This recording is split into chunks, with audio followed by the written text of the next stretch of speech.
ಇವತ್ತು doctor S R ರಾಮಸ್ವಾಮಿಯವರು ಹುಬ್ಬಳ್ಳಿನಲ್ಲಿ ಪ್ರವಾಸ ಮಾಡ್ತಾಯಿದ್ದಾರೆ. ಆದ್ದರಿಂದ ಇಂದಿನ ಉಪನ್ಯಾಸದ ಮಾಲೆಯನ್ನು ಪರಿಚಯ ಮಾಡಿಕೊಡೋದು ನನ್ನ ಕರ್ತವ್ಯ. ಬಟ್ ನಮ್ಮಂಥವ್ರು ಎಷ್ಟು ಚೆನ್ನಾಗಿ ಮಾಡ್ತೀವಿ ಅನ್ನೋದನ್ನು ನೀವು ಕೇಳಿ ಸ್ವಲ್ಪ ಕ್ಷಮೆಯಿಂದ ಕೇಳಿದ್ರೆ ಅಷ್ಟೇ ನನ್ನ ಪುಣ್ಯ. ನಮ್ಮಂಥವ್ರಿಗೆ ಸಾಹಿತ್ಯದ ಪರಿಚಯ ಅಷ್ಟಿಲ್ಲ. ಇಲ್ಲಿ ಎದುರು ಕೂತ್ಕೊಂಡು ಕೇಳಿ ಪಾಠ ಕಲ್ತ್ಕೊಳ್ಳೋ ಅಂಥ ಗುಂಪಿಗೆ ಸೇರಿದವಳು ನಾನು. ಎಷ್ಟರ ಮಟ್ಟಿಗೆ ಪರಿಚಯ ಮಾಡಿಕೊಳ್ಬಲ್ಲೆ ಅನ್ನೋದು ಈಗ ನನಗೆ ಮಿತ್ರ ಅಣ್ಣ ಅವ್ರ ಬಗ್ಗೆ ಗೊತ್ತಿರೋ ವಿಷಯ ಹೇಳ್ತೀನಿ. ನನಗೆ ಇವ್ರ ಮೊದಲು ಪರಿಚಯ ಆದದ್ದು ಇವ್ರು ನನ್ನ ಜೊತೆ ಇಂಗ್ಲೆಂಡಿಗೆ ಪ್ರವಾಸ ಬಂದಾಗ. ಆವಾಗ ಅದು ಎಷ್ಟು ಕಥೆಗಳು, ಅದು ಎಷ್ಟು ಕೊಟೇಶನ್ಸು, ಅದು ಎಷ್ಟು ಕೃತಿಗಳು. ಇವರು ಮಾತನಾಡಿದ ಆಳ ಹರವು ಬೆಬ್ಬೆರ್ಗಾಗೊಂದ್ಸೋಂಥದ್ದು. ಅವ್ರು ಅಲ್ಲಿ ಬಂದಿದ್ದು ಬೇರೆ ಕೆಲಸಕ್ಕೆ, ಅವ್ರಿಗೆ ಯಾವುದೋ ಒಂದು ನಾಮದ ಪಟ್ಟಿ ಹಾಕ್ಬಿಟ್ಟು ಅಲ್ಲಿ ಬಂದಿದ್ದರು, ಅದಲ್ಲ. ಬಟ್ ಮಿತ್ರ ಅಣ್ಣ ಅಂಥವರು ಹೇಗೋ ಮಿಸ್ರೆಪ್ರೆಸೆಂಟ್ ಆಗಿಬಿಡ್ತಾರೆ. He is really not a man only given to funny things, but he can make fun out of even the most serious things. He makes you look the light side of some things and let you learn about it. ಅದ್ರ ಬಗ್ಗೆ ನಾವು ಹೇಳಬೇಕು ಅಂತಂದರೆ, ನನಗೆ ಮೊದಲು attract ಆದದ್ದು ಮಿತ್ರ ಅಣ್ಣ ಅವರ ಛಂದೋ ಮಿತ್ರ. ಅದು ನಿಜವಾಗ್ಲೂ ಮೂರ್ತಿ ಚಿಕ್ಕದಾದರೂ ಕೀರ್ತಿ ದೊಡ್ಡದು ಅನ್ನೋವಂಥ ಪುಸ್ತಕ. ಅದರಲ್ಲಿ ಎಷ್ಟು ಎಲಿಮೆಂಟರಿ ರೂಲ್ಸನ್ನು ಅವ್ರಿಗೆ ಎಷ್ಟು ಸುಲಭವಾಗಿ ಏನೂ ಗೊತ್ತಿಲ್ಲದೆ ಇರೋರ್ಗೆ ಪರಿಚಯ ಮಾಡಿಕೊಡೋ ಆ ರೀತಿ ಇದೆ ನೋಡಿ. ಅದು ನಿಜವಾಗ್ಲೂ ಅದಕ್ಕೆ ಒಂದು ಡಾಕ್ಟರೇಟ್ ಕೊಡಬೇಕು. ಅಷ್ಟು ಸ್ಟಡೀಡಾಗಿ ಬರೆದಿದ್ದಾರೆ, ಅಷ್ಟು ಲಘುವಾಗಿ ಕಾಣುತ್ತೆ. But really remarkable book. ಅದಾದಮೇಲೆ ತುಂಬಾ ಎಲ್ಲನೂ ಬೇರೆ ಬೇರೆ ಪುಸ್ತಕಗಳು ಕಾಣುತ್ತೆ. ಅದರಲ್ಲಿ ಸ್ವಲ್ಪ ಈ ಥರ ನಗೋ ಅಂಥದ್ದು ಸಿಗತ್ತೆ. ಬಟ್ ಅವರ ಡೀಪರ್ ಇದು ನೋಡಬೇಕಾದ್ರೆ ಕುಮಾರವ್ಯಾಸ ಭಾರತ ಕಥಾಮಿತ್ರ ಅದನ್ನು ನೋಡಬೇಕು. ಮೇಘದೂತ ಅನುವಾದ ನೋಡಬೇಕು. ಮಿಕ್ಕಿದ್ದೆಲ್ಲ ವಚನಕಾರರು ಮತ್ತು ಶಬ್ದಕಲ್ಪ, ಒಳನೋಟಗಳು, ಕೈಲಾಸಂ ಮೇಲೆ, ಕವಿಗಳ ಬೆನ್ನೇರಿ, ಸ್ಮರಣೀಯರು, ಹಾಗೆ ಮಹಾಭಾರತ ಪಾತ್ರ ಸಂಗತಿಗಳು. ಇದನ್ನು ನಮ್ಮ ಮಸ್ತಿ ಅಧ್ಯಯನ ಪೀಠ ತೆಗೆದುಕೊಂಡಿತು ಕೈಗೆ, ಟ್ರಾನ್ಸ್ಲೇಟ್ ಮಾಡಿದೆ. ಪ್ರೇಮ ನದಿಯ ದಡಗಳಲ್ಲಿ ಮಾಸ್ತಿ ಅಧ್ಯಯನ ಪೀಠನೇ ಪಬ್ಲಿಷ್ ಮಾಡ್ತು. ಈಗ ಅವರು ಮಹಾಭಾರತದ್ದು ಹೇಗೆ ತೆಗೆದುಕೊಂಡ್ರೋ ಹಾಗೆ ರಾಮಾಯಣದ್ದು ಡೆವಲಪ್ ಮಾಡ್ತಾಯಿದ್ದಾರೆ.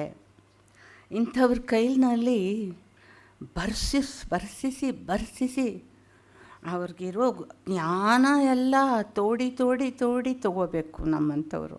ಅಷ್ಟು ಅವರ ಸಾಹಿತ್ಯದ ಆಳ ಇದೆ.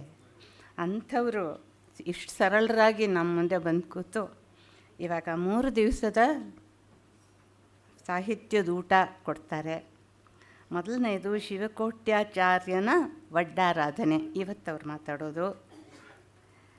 ನಾಳೆ ನಾಡೋದ್ರಲ್ಲಿ ನಾಗವರ್ಮನ ಕರ್ನಾಟಕ ಕಾದಂಬರಿ ಬಗ್ಗೆ ಮಹಾಶ್ವೇತ ಪ್ರಕರಣ ಇನ್ನೊಂದು.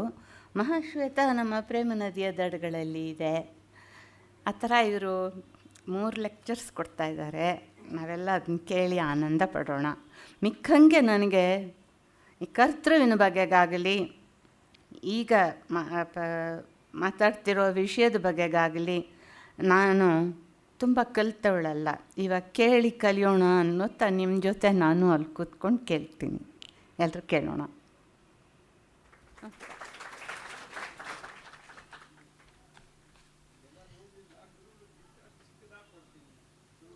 ಅಯ್ಯೋ, ದಯವಿಟ್ಟು ಕೊಡಿ.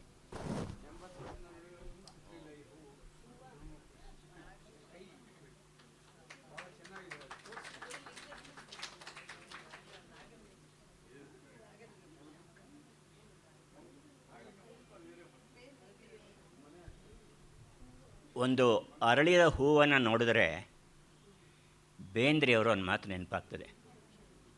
ಮುದ್ದು ಅಂದ್ರೇನು, ಸುಂದರ ಅಂದ್ರೇನು, ಮುಖದ ಮುದ್ದಿಗಿಷ್ಟು ಮಂದಸ್ಮಿತ ಬೇಕು. ಬೇಂದ್ರೆ ಹೇಳ್ತಾರೆ, ಮುಖದ ಮುದ್ದಿಗೆ ಯಾರ ಮುಖ ಮುದ್ದಾಗಿದೆ ಸುಂದರವಾಗಿದೆ ಅಂತ ಕರಿತೀವಿ ಅಂದರೆ ಮಂದಸ್ಮಿತ ಬೇಕು. ಸಾಕು ಗಾಳಿಯ ಸುಳಿಯು ನೊಂದವಾಗೆ. ಬಿಸಿಲಲ್ಲಿ ಹೋಗ್ತಾ ಇದ್ದರೆ ಒಂದು ಮರ ಸಿಕ್ಬಿಟ್ರೆ ಅದ್ರ ಕೆಳಗಡೆ ಗಾಳಿ ಬೀಸೋ ಎಷ್ಟು ಚೆನ್ನಾಗಿರುತ್ತೆ. ಇಲ್ಲದಿರೆ ಈ ಬಾಳು ಹಾಳು ಹಾಳೆನಿಸೀತು, ಬಿಡು ಈ ಹಕ್ಕಿಯ ಬಿಡಬೇಕಾ, ಸಾಕು ಈ ಹಕ್ಕಿಯ, ಇಂಥ ಹಕ್ಕಿಯನ್ನು ಸಾಕು. ಹೂವಿದೆಯಲ್ಲ, ಹೂವು ಯಾವಾಗಲೂ ನಿಮಗೆ ನೆನಪು ಕೊಡೋದು ಏನು ಅಂತಂದರೆ ಅರಳಿದ ಹೂವಿನ ಒಂದು ಪ್ರಸನ್ನತೆ. ರಮಣೀಯಂ ಪ್ರಸನ್ನಾಂಬು ಸನ್ಮನುಷ್ಯ ಮನೋಯಥ ಅಂತ ವಾಲ್ಮೀಕಿಗಳು ಹೇಳ್ತಾರೆ. ಒಳ್ಳೆ ಮನುಷ್ಯನ ಮನಸ್ಸು ಅರಳಿರುತ್ತೆ, ಸಂತೋಷದ ತುಂಬಿರುತ್ತೆ. ಅಂಥ ಹೂವನ್ನು ಕೊಟ್ಟು ಇವತ್ತು ಉಪಸರ್ಗ ಕೇವಲಿಗಳು ಭಯಂಕರವಾದ ಹಿಂಸೆ ಕೊಡ್ತಾರಲ್ಲ, ಅವ್ರ ವಿಚಾರ ಹೇಳಿ ಅಂತ ಹೇಳಿದ್ದಾರೆ ನನಗೆ. ಆದರೆ ಅದನ್ನೆಲ್ಲ ಹೇಗೆ ಸಹಿಸ್ಕೊಂಡ್ರು ಅಂಥೇಳಿ. ನನಗೆ ಜೈನ ಧರ್ಮ ನಮ್ಮ ಭಾರತೀಯ ಹಿಂದೂ ಧರ್ಮದಷ್ಟೇ ಪ್ರಾಚೀನವಾದದ್ದು. ಅರಿಷ್ಟನೇಮಿ ಅಂತ ಒಂದು ಹೆಸರು ಬರುತ್ತೆ ವೇದದಲ್ಲಿ, ಅವನು ಜೈನ. ಅವನು ಮತ್ತು ಭಾರತದ ಅನೇಕ ಕಥೆಗಳು ಜೈನ ಧರ್ಮದಿಂದ, ಅದರ ಪ್ರಭಾವದಿಂದ ಸ್ವೀಕೃತವಾದಂಥ ಕಥೆಗಳು. ಪ್ರಪಂಚದ ಮೊದಲನೇ ಕಥೆಗಾರರು ಅಂತಂದರೆ ಪ್ರಾಕೃತದಲ್ಲಿ ಭಗವತಿ ಆರಾಧನಾ ಅಂತ ಒಂದು ಕೇಳಿರ್ಬೇಕು ನೀವು. ಗುಣಾಢ್ಯ ಅಂತ ಬರೆದಿರೋದು ಪ್ರಾಕೃತದಲ್ಲಿ. ಆಮೇಲೆ ಸಂಸ್ಕೃತಕ್ಕೆ ಅನುವಾದ ಆಯಿತು, ಎಲ್ಲ ಸರಿ. ಸುಮಾರು 1,500 ವರ್ಷ ಆಗಿದೆ ಇದನ್ನು ಬರೆದು. ಕವಚ ಅಂತ ಕರೀತಾರೆ. ಕವಚ ಅಂತಂದರೆ ಒಂದು ರೀತಿ ನಿಮ್ಮ ಮೈ ಮೇಲೆ ರಕ್ಷಣೆಗೆ ಇಟ್ಕೊಳ್ಳುವಂಥದ್ದು. ಹಾಗೆ ಜೈನ ಧರ್ಮದ ಸೂತ್ರಗಳು ನಮ್ಮ ಬದುಕಿನ ಕವಚಗಳಾಗ್ತವೆ. ಜೈನ ಸನ್ಯಾಸಿಗಳ ವಿಚಾರ ಮಾತಾಡುವಾಗ ನಮ್ಮ ಸನ್ಯಾಸಿಗಳಲ್ಲ, ಈಗ ತಾನೇ ಚಿಕ್ಕಬಳ್ಳಾಪುರದವರೊಬ್ಬರು ಮಹಾ ಸನ್ಯಾಸಿಗಳು ಸಿಕ್ಕಿದ್ದಾರೆ, ನೀವು ಟಿ ವಿನಲ್ಲಿ ನೋಡಿರ್ಬೇಕು ಅವ್ರನ್ನ. ಅಂಥ ಸನ್ಯಾಸಿಗಳು ಜೈನರಲ್ಲಿ ಇಲ್ಲವೇ ಇಲ್ಲ. ಎಂತಹ ತೀವ್ರವಾದ ಸನ್ಯಾಸ ಅವರದ್ದು ಅಂತಂದರೆ ಅಂತರಂಗದಲ್ಲೇ ಬಿತ್ಕೊಂಡ್ಬಿಟ್ಟಿದ್ದಾರೆ ಅದನ್ನು. ಒಂದು ಸಲ ಪರಾಶರರು ಯಮುನಾ ನದಿಯಲ್ಲಿ ಪ್ರಯಾಣ ಮಾಡ್ತಾ ಸತ್ಯವತಿಯನ್ನು ನೋಡಿದ್ರು. ಅವಳು ಯೋಜನಗಂಧಿಯಾಗಿ ಅವಳನ್ನು ಮಾಡಿದ್ರು. ಮತ್ಸ್ಯಗಂಧಿ ಆಗಿದ್ದವಳನ್ನು, ಮೀನಿನ ವಾಸನೆ ಇದ್ದವಳನ್ನು ಹೂವಿನ ವಾಸನೆ ಬರುವಂತೆ ಮಾಡಿದ್ರು. ಕೊನೆಗೆ ಅವಳನ್ನು ಕೂಡಿದ್ರು. ಅವಳ ಮಗನೇ ವ್ಯಾಸ.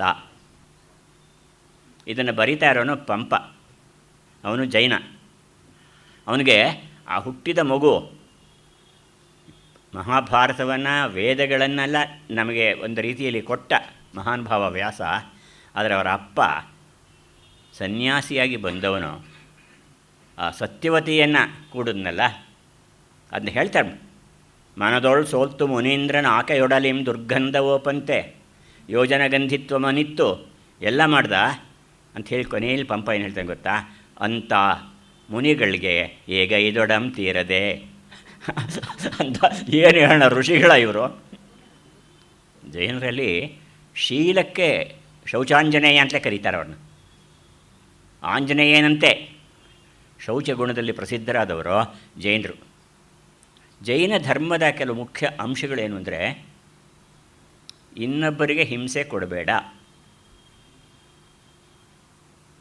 5 ಅಣುವ್ರತ, ದೊಡ್ಡ ವ್ರತಗಳು ಬೇಡಪ್ಪ. ಕಳ್ತನ ಮಾಡಬೇಡ, ಇನ್ನೊಬ್ಬರಿಗೆ ಹಿಂಸೆ ಕೊಡಬೇಡ, ಪರನಾರಿಯನ್ನು ಬಯಸಬೇಡ. ಇಂಥ ಸಾಧಾರಣ ಅಂಶಗಳನ್ನು ಹೇಳಿ ಎಂತೆಂಥ ಕಥೆಗಳನ್ನು ಕಟ್ಟಿಬಿಟ್ರು. ಇದಕ್ಕೆ ಅವ್ರು ಹೇಳಿದ್ದೇನು ಅಂದರೆ, ಕಥೆಗಳನ್ನು, ಉಪಕಥೆಗಳನ್ನು, ಆ ಕಥೆಗಳನ್ನು ನೀವು ಅರ್ಥ ಮಾಡಿಕೊಂಡ್ರೆ ನೋಡಿ, ಜೈನ ಧರ್ಮದ ಒಂದು ಗುಣ ಒಬ್ಬ ಹೇಳ್ತಾನೆ ಖಮಾಮಿ ಸಬ್ಬೆ ಜೀವಾಣಂ. ಪ್ರಾಕೃತ, ಅದು ಸಂಸ್ಕೃತಕ್ಕಿಂತ ಹಳೆಯದದು. ಖಮಾಮಿ ಸಬ್ಬೆ ಜೀವಾಣಂ ಸಬ್ಬೆ ಜೀವೇ ಖಮಂತು ಮೇ. ನಾನು ಎಲ್ಲ ವ್ಯಕ್ತಿಗಳ ತಪ್ಪುಗಳನ್ನು ಕ್ಷಮಿಸ್ತೇನೆ. ಖಮಾಮಿ, ಕ್ಷಮಿಸ್ತೇನೆ. ಹಾಗೆಯೇ ಎಲ್ಲರೂ ಹೇಳ್ತಾರೆ ಇದನ್ನು, ನೀವು ಮಾಡಿದ್ದೆಲ್ಲ ಕ್ಷಮಿಸ್ತೇನೆ. ಅದು ಹೇಳ್ತೀವಿ. ಅದು ಜೈನರು ಹೇಳೋದು, ನಾನು ಮಾಡಿದ ತಪ್ಪುಗಳನ್ನು ನೀವು ದಯವಿಟ್ಟು ಕ್ಷಮಿಸಿ. ಇದು ಯಾರಿಗೂ ಮಾತು ಬರೋಲ್ಲ ಹೇಳೋಕ್ಕೆ, ನಾನು ತಪ್ಪೇ ಮಾಡಿಲ್ಲ ಅಂದ್ಕೊಂಡ್ಬಿಡ್ತಾರೆ. ಆದರೆ ಸಬ್ಬೆ ಜೀವಂ, ಎಲ್ಲ ಮನುಷ್ಯರು ಕೂಡ ನನ್ನನ್ನು ಕ್ಷಮಿಸಲಿ. ಅಂದರೆ ವ್ಯಕ್ತಿತ್ವ ನನ್ನಿಂದ ಆರಂಭ ಆಗಬೇಕು, ನಾನು ಹಾಗೆ ನಡ್ಕೊಳ್ಬೇಕು ಅನ್ನೋ ಒಂದು ಗುಣ ಅವ್ರಿಗಿದೆ. ಆಮೇಲೆ ಈ ಒಡ್ಡಾರಾಧನೆ ಅನ್ನೋ ಗ್ರಂಥ ಹೆಸರು ಸ್ವಲ್ಪ ಬೇಗ ಅರ್ಥ ಆಗಲ್ಲ. ಒಡ್ಡ ಅಂದರೆ ವೃದ್ಧ ಅಂತ, ವೃದ್ಧ ಅಂದರೆ ಹಿರಿಯ, ಸೀನಿಯರ್ ಸಿಟಿಸನ್ಸ್ ಇವರಿರಲ್ಲ, ಹಿರಿಯರ ಆರಾಧನೆ. ಆರಾಧನೆ ಅಂತಂದರೆ ಪ್ರಾಕೃತದಲ್ಲಿ ವಿಶೇಷವಾದ ಅರ್ಥ ಇದೆ. ದೊಡ್ಡವರ ಗೌರವವನ್ನು ಉಳಿಸೋ ರೀತಿಯಲ್ಲೇ ನಾವು ನಡ್ಕೊಳ್ಬೇಕು ಅನ್ನೋದು. ನಾವು ಪ್ರತಿಜ್ಞೆ ಮಾಡಬೇಕು, ಹಾಗೆ ನಾವು ಹೀಗೆ ಮಾಡ್ತೇವೆ, ನಾವು ದೊಡ್ಡವರಾಗ್ತೇವೆ, ಎಲ್ಲೆಲ್ಲಿ ದೊಡ್ಡದಿದೆಯೋ ಅದನ್ನೆಲ್ಲ ನಾವು ಗೌರವಿಸ್ತೇವೆ. ಇದು ಜೈನ ಧರ್ಮದ, ಅದಕ್ಕೆ ಬರ್ತೀನಿ ನಾನು ಆಮೇಲೆ. ಅದಕ್ಕೆ ಮುನ್ನ ನಿಮಗೆ ಗದ್ಯ ಮತ್ತು ಪದ್ಯ, ಉತ್ಕಲಿಕಾ, ಚೂರ್ಣಿ ಇವೆಲ್ಲ ಇವೆ. ಆಮೇಲೆ ಚೂರ್ಣಿಕಾ, ಉತ್ಕಲಿಕಾ ಬರ್ತೀನಿ ಆಮೇಲೆ. ಅದಕ್ಕೆ ಗದ್ಯದಲ್ಲಿ ಬರೆಯೋದು ಒಳ್ಳೆಯದು, ಪದ್ಯದಲ್ಲಿ ಬರೆಯೋದು ಒಳ್ಳೆಯದು. ಪದ್ಯ ಕವನ ನೆನಪಿಗೆ ಸುಲಭ ಅಂತ ಡಿ ವಿ ಜಿಯವರು ಹೇಳ್ತಾರೆ. ನೆನಪಿಗೆ ಸುಲಭ, ಅದಕ್ಕೋಸ್ಕರ ಪದ್ಯ ಬರೀತಾರೆ ಅಂತ. ಆದರೆ ಗದ್ಯ ಬರೆಯೋದು ಅಷ್ಟು ಸುಲಭ ಅಲ್ಲ. ಇಂಗ್ಲೀಷ್ನೊಬ್ಬ ಕವಿ ಹೇಳ್ತಾನೆ, if you can write poetry in the manner prose is written, then I will appreciate it. ಗದ್ಯ ಬರೆದ ಹಾಗೆ ನೀನು ಬರೆಯೋಕ್ಕಾದರೆ ನಾನು ಪದ್ಯ ಬೇಕಾದ್ರೆ ಬರ್ಕೋ, ಏನು ಬೇಕಾದ್ರೆ ಬರ್ಕೋ. ಆ ಗದ್ಯದಲ್ಲಿ ಅಂತರಂಗವನ್ನು ಅರಳಿಸತಕ್ಕಂತಹ ಒಂದು ಧಾತು ಇರುತ್ತೆ. ನಾನು ಅದಕ್ಕೆ ಉದಾಹರಣೆಯನ್ನು ಕೊಡ್ತೀನಿ ನಾನಿಲ್ಲಿ. ಕಾವ್ಯದಲ್ಲಿ ಗದ್ಯ, ಪದ್ಯ, ಚೂರ್ಣಿಕ, ಉತ್ಕಲಿಕ ಅಂತ 4 ಭಾಗ ಇದೆ. ಇನ್ನು ಮುಂದಕ್ಕೆ ಬೇಕಾದಷ್ಟಿದೆ, ಅದೆಲ್ಲ ಹೇಳೋದಿಲ್ಲ ನಾನು ಇವಾಗ. ಈ ಗದ್ಯ ವೃತ್ತಗಂಧಿಯಾದ ಗದ್ಯ ಒಂದಿದೆ, ಲಲಿತ ಪದ್ಯಗಳಿಂದ ಕೂಡಿದ ಒಂದು ಗದ್ಯ ಇದೆ. ಚೂರ್ಣ ಇದೆ, ಚೂರ್ಣಿಕ ಅಂತ ಕರೀತಾರೆ. ಉತ್ಕಲಿಕ, ಚೂರ್ಣಿಕಕ್ಕೆ ಆಪೋಸಿಟ್ ಅದು ಉತ್ಕಲಿಕ ಅನ್ನೋದು. ವಿಪರೀತ, ಇದು ಕಡಿಮೆ ಆದರೆ ಅದು ಜಾಸ್ತಿ ಅನ್ನೋ ಅರ್ಥದಲ್ಲಿ. ಅಂದರೆ ಬಾಣನ ಗದ್ಯ, ನಾಗವರ್ಮ ಅದನ್ನು ಕಾವ್ಯದಲ್ಲಿ ಬರೆದ. ಆದರೆ ಬಾಣನ ಗದ್ಯ ಇದೆಯಲ್ಲ, ಅದು ಯಾರಿಗೂ ಅರ್ಥವಾಗದೇ ಇರುವಂಥ ಗದ್ಯ. ಯಾಕೆಂದರೆ ಅವನ ಪ್ರತಿಭೆ, ಪಾಂಡಿತ್ಯ, ಅವನ ಹಿರಿಮೆ, ವ್ಯಕ್ತಿತ್ವ, ಅವನು ಕಂಡ ಲೋಕ ಎಲ್ಲ ಗದ್ಯದಲ್ಲಿ ಸೊಗಸಾಗಿ ಬರುತ್ತೆ. ಅದರಲ್ಲಿ ನಾಳೆ ನಾನು ಅದನ್ನು ಕುರಿತು ಹೇಳ್ತೇನೆ. ನಾಗವರ್ಮನ ಕಾದಂಬರಿ ಕಾವ್ಯ ಇದೆಯಲ್ಲ, ಆ ಕಾವ್ಯ ಮೂಲಕ್ಕೆ ಗದ್ಯದಲ್ಲೇ ಇರೋದದು. ಬಾಣನ ಗದ್ಯವನ್ನು ರವೀಂದ್ರನಾಥ್ ಠಾಕೂರ್ ಅವರು ಇಂಡಿಯನ್ ವುಡ್ ಅಂತಾರೆ. ಅಂದರೆ ಭಾರತದ ಕಾಡು ಅಂತ. ನೀನು ಹೊಕ್ಬಿಟ್ರೆ, ಒಳಗಡೆ ಹೋಗ್ಬಿಟ್ರೆ ಎಲ್ಲಿ ಬರ್ತಾ ಇದೆಯಾ ಅಂತ ಗೊತ್ತಾಗಲ್ಲ. ಒಂದು ಫರ್ಲಾಂಗ್ ಹೋಗೋದ್ರೊಳಗೆ ಕಾಡು, ಎಲ್ಲಿ ನೋಡಿದ್ರು ಯಾವ ಕಡೆ ತಿರ್ತೀರಿ, ಕೊನೆಗೆ 3 ದಿವಸ ಸುತ್ತಬಿಟ್ಟು ಅಲ್ಲಿಗೆ ಬಂದಿರ್ತೀರಂತೆ ಒಂದೊಂದು ಸಲ. ಸುತ್ತಾಡಿ ಸುತ್ತಾಡಿ, ಯಾಕೆ ನೀವೇ he has to find a path of his own ಅಂತ ಟ್ಯಾಗೂರ್ ಅವರು ಹೇಳ್ತಾರೆ. ಗದ್ಯ ನಿಜವಾಗಿ ಮನಸ್ಸಿಗೆ ತುಂಬ ಹಿಡಿಸುವಂಥದ್ದು. ಇಂಥ ಗದ್ಯವನ್ನು ಒಡ್ಡಾರಾಧನೆಕಾರ ಈಚೆಗೆ ಹಂಪನಾಗರಾಜನವರು ಎಡಿಟ್ ಮಾಡಿರೋ ಗ್ರಂಥ ತಂದಿದ್ದೀನಿ ನಾನಿಲ್ಲಿ. ಅದು ಶಿವಕೋಟಿ ಆಚಾರ್ಯ ಅನ್ನೋನು ಬರೆದಿರೋದು. ಜೈನ ಧರ್ಮದ ಕೆಲವು ಅಂಶಗಳನ್ನು ಮೊದಲಿಗೆ ಹೇಳಿ ಅನಂತರ ನಾನು ಈ ಬಗ್ಗೆ ಬರ್ತೇನೆ. ಏಕೆಂದರೆ ನಿಮ್ಮ ಅನೇಕರಿಗೆ ಒಡ್ಡಾರಾಧನೆ ಗೊತ್ತಿಲ್ಲ, ಗೊತ್ತಿದೆ ಅಂತ ತಿಳ್ಕೊಂಡಿರೋರಿಗೂ ಗೊತ್ತಾಗಲ್ಲ ಇದು.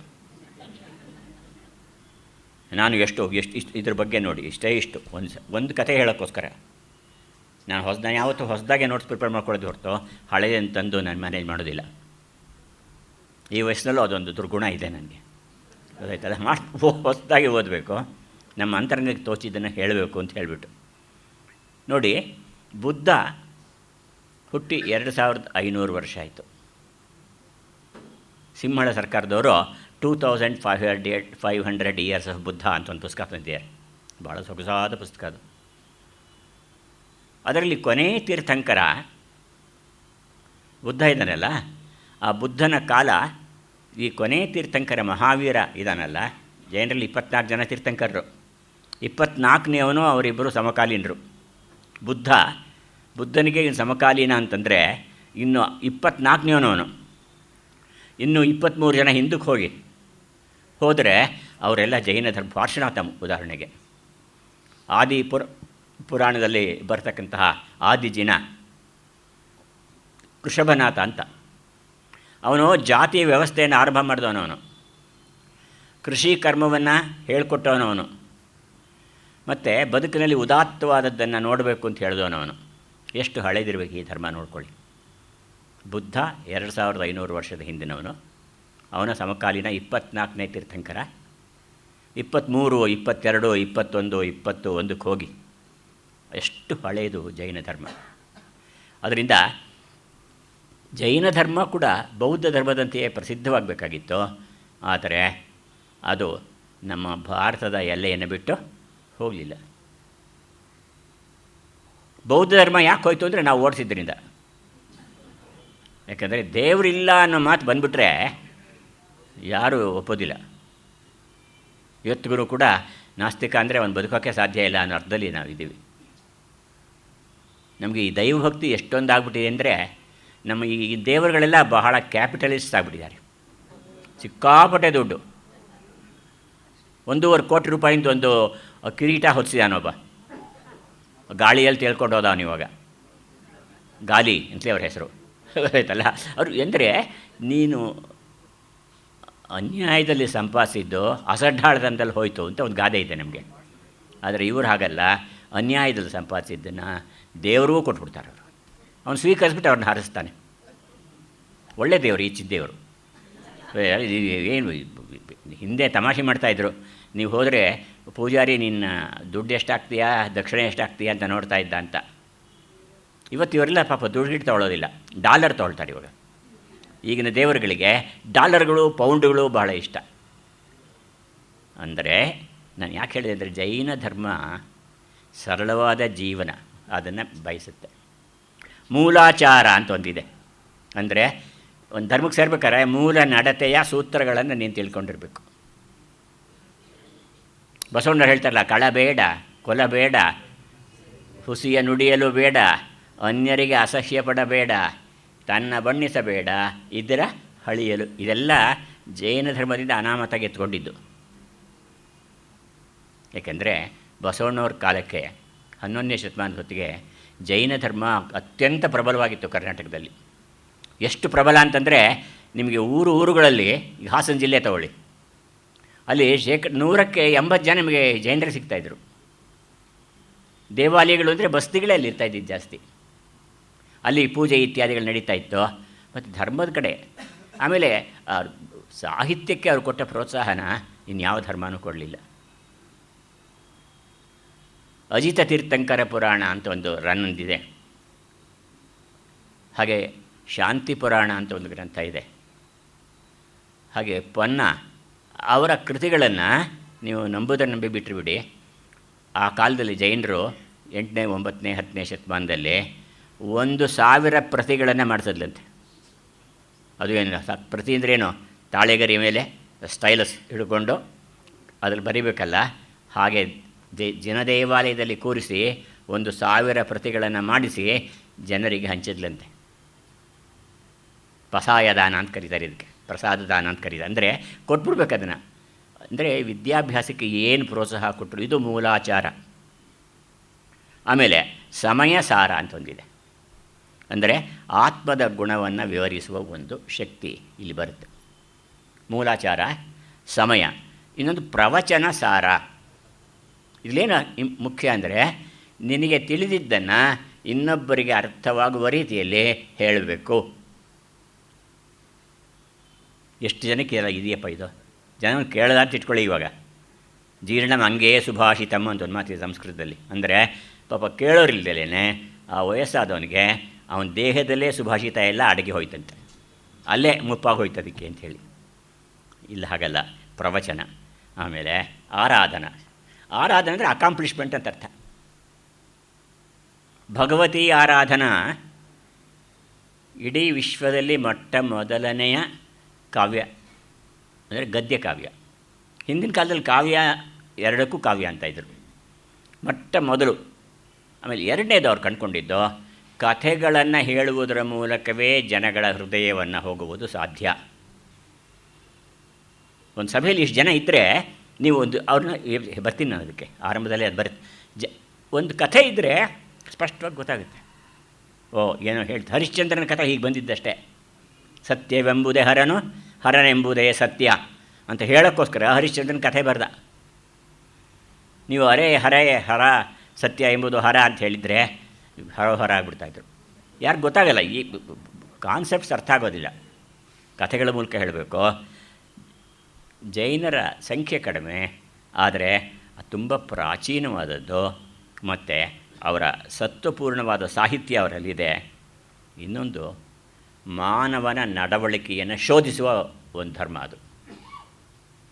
ಬಡಪಟ್ಟಿಗೆ ಒಪ್ಪೋದಿಲ್ಲ ಯಾರು ಬಂದು ಹೇಳಿದ್ರೆ. ಇದು ನನಗೆ ತೊಗೊಂಡಿರೋ ಕಥೆನಲ್ಲೂ ಅದೇ ಬರುತ್ತೆ. ಗ್ರಿಟ್ ಅಂತಾರಲ್ಲ, ಹೆಲ್ ಬೆಂಟ್ ಆನ್ ಗೆಟಿಂಗ್ ಇಟ್ ಅಂತ ಒಂದು ಮಾತಿದೆ ಇಂಗ್ಲೀಷ್ನಲ್ಲಿ. ಅಂದರೆ ಇದಾಗಬೇಕು ಅಂದರೆ ಆಗ್ಬಿಡ್ಬೇಕು, ಇಂಥ ಹಠ ಇದೆಯಲ್ಲ ಅದು ಬರುತ್ತೆ ಇಲ್ಲಿ.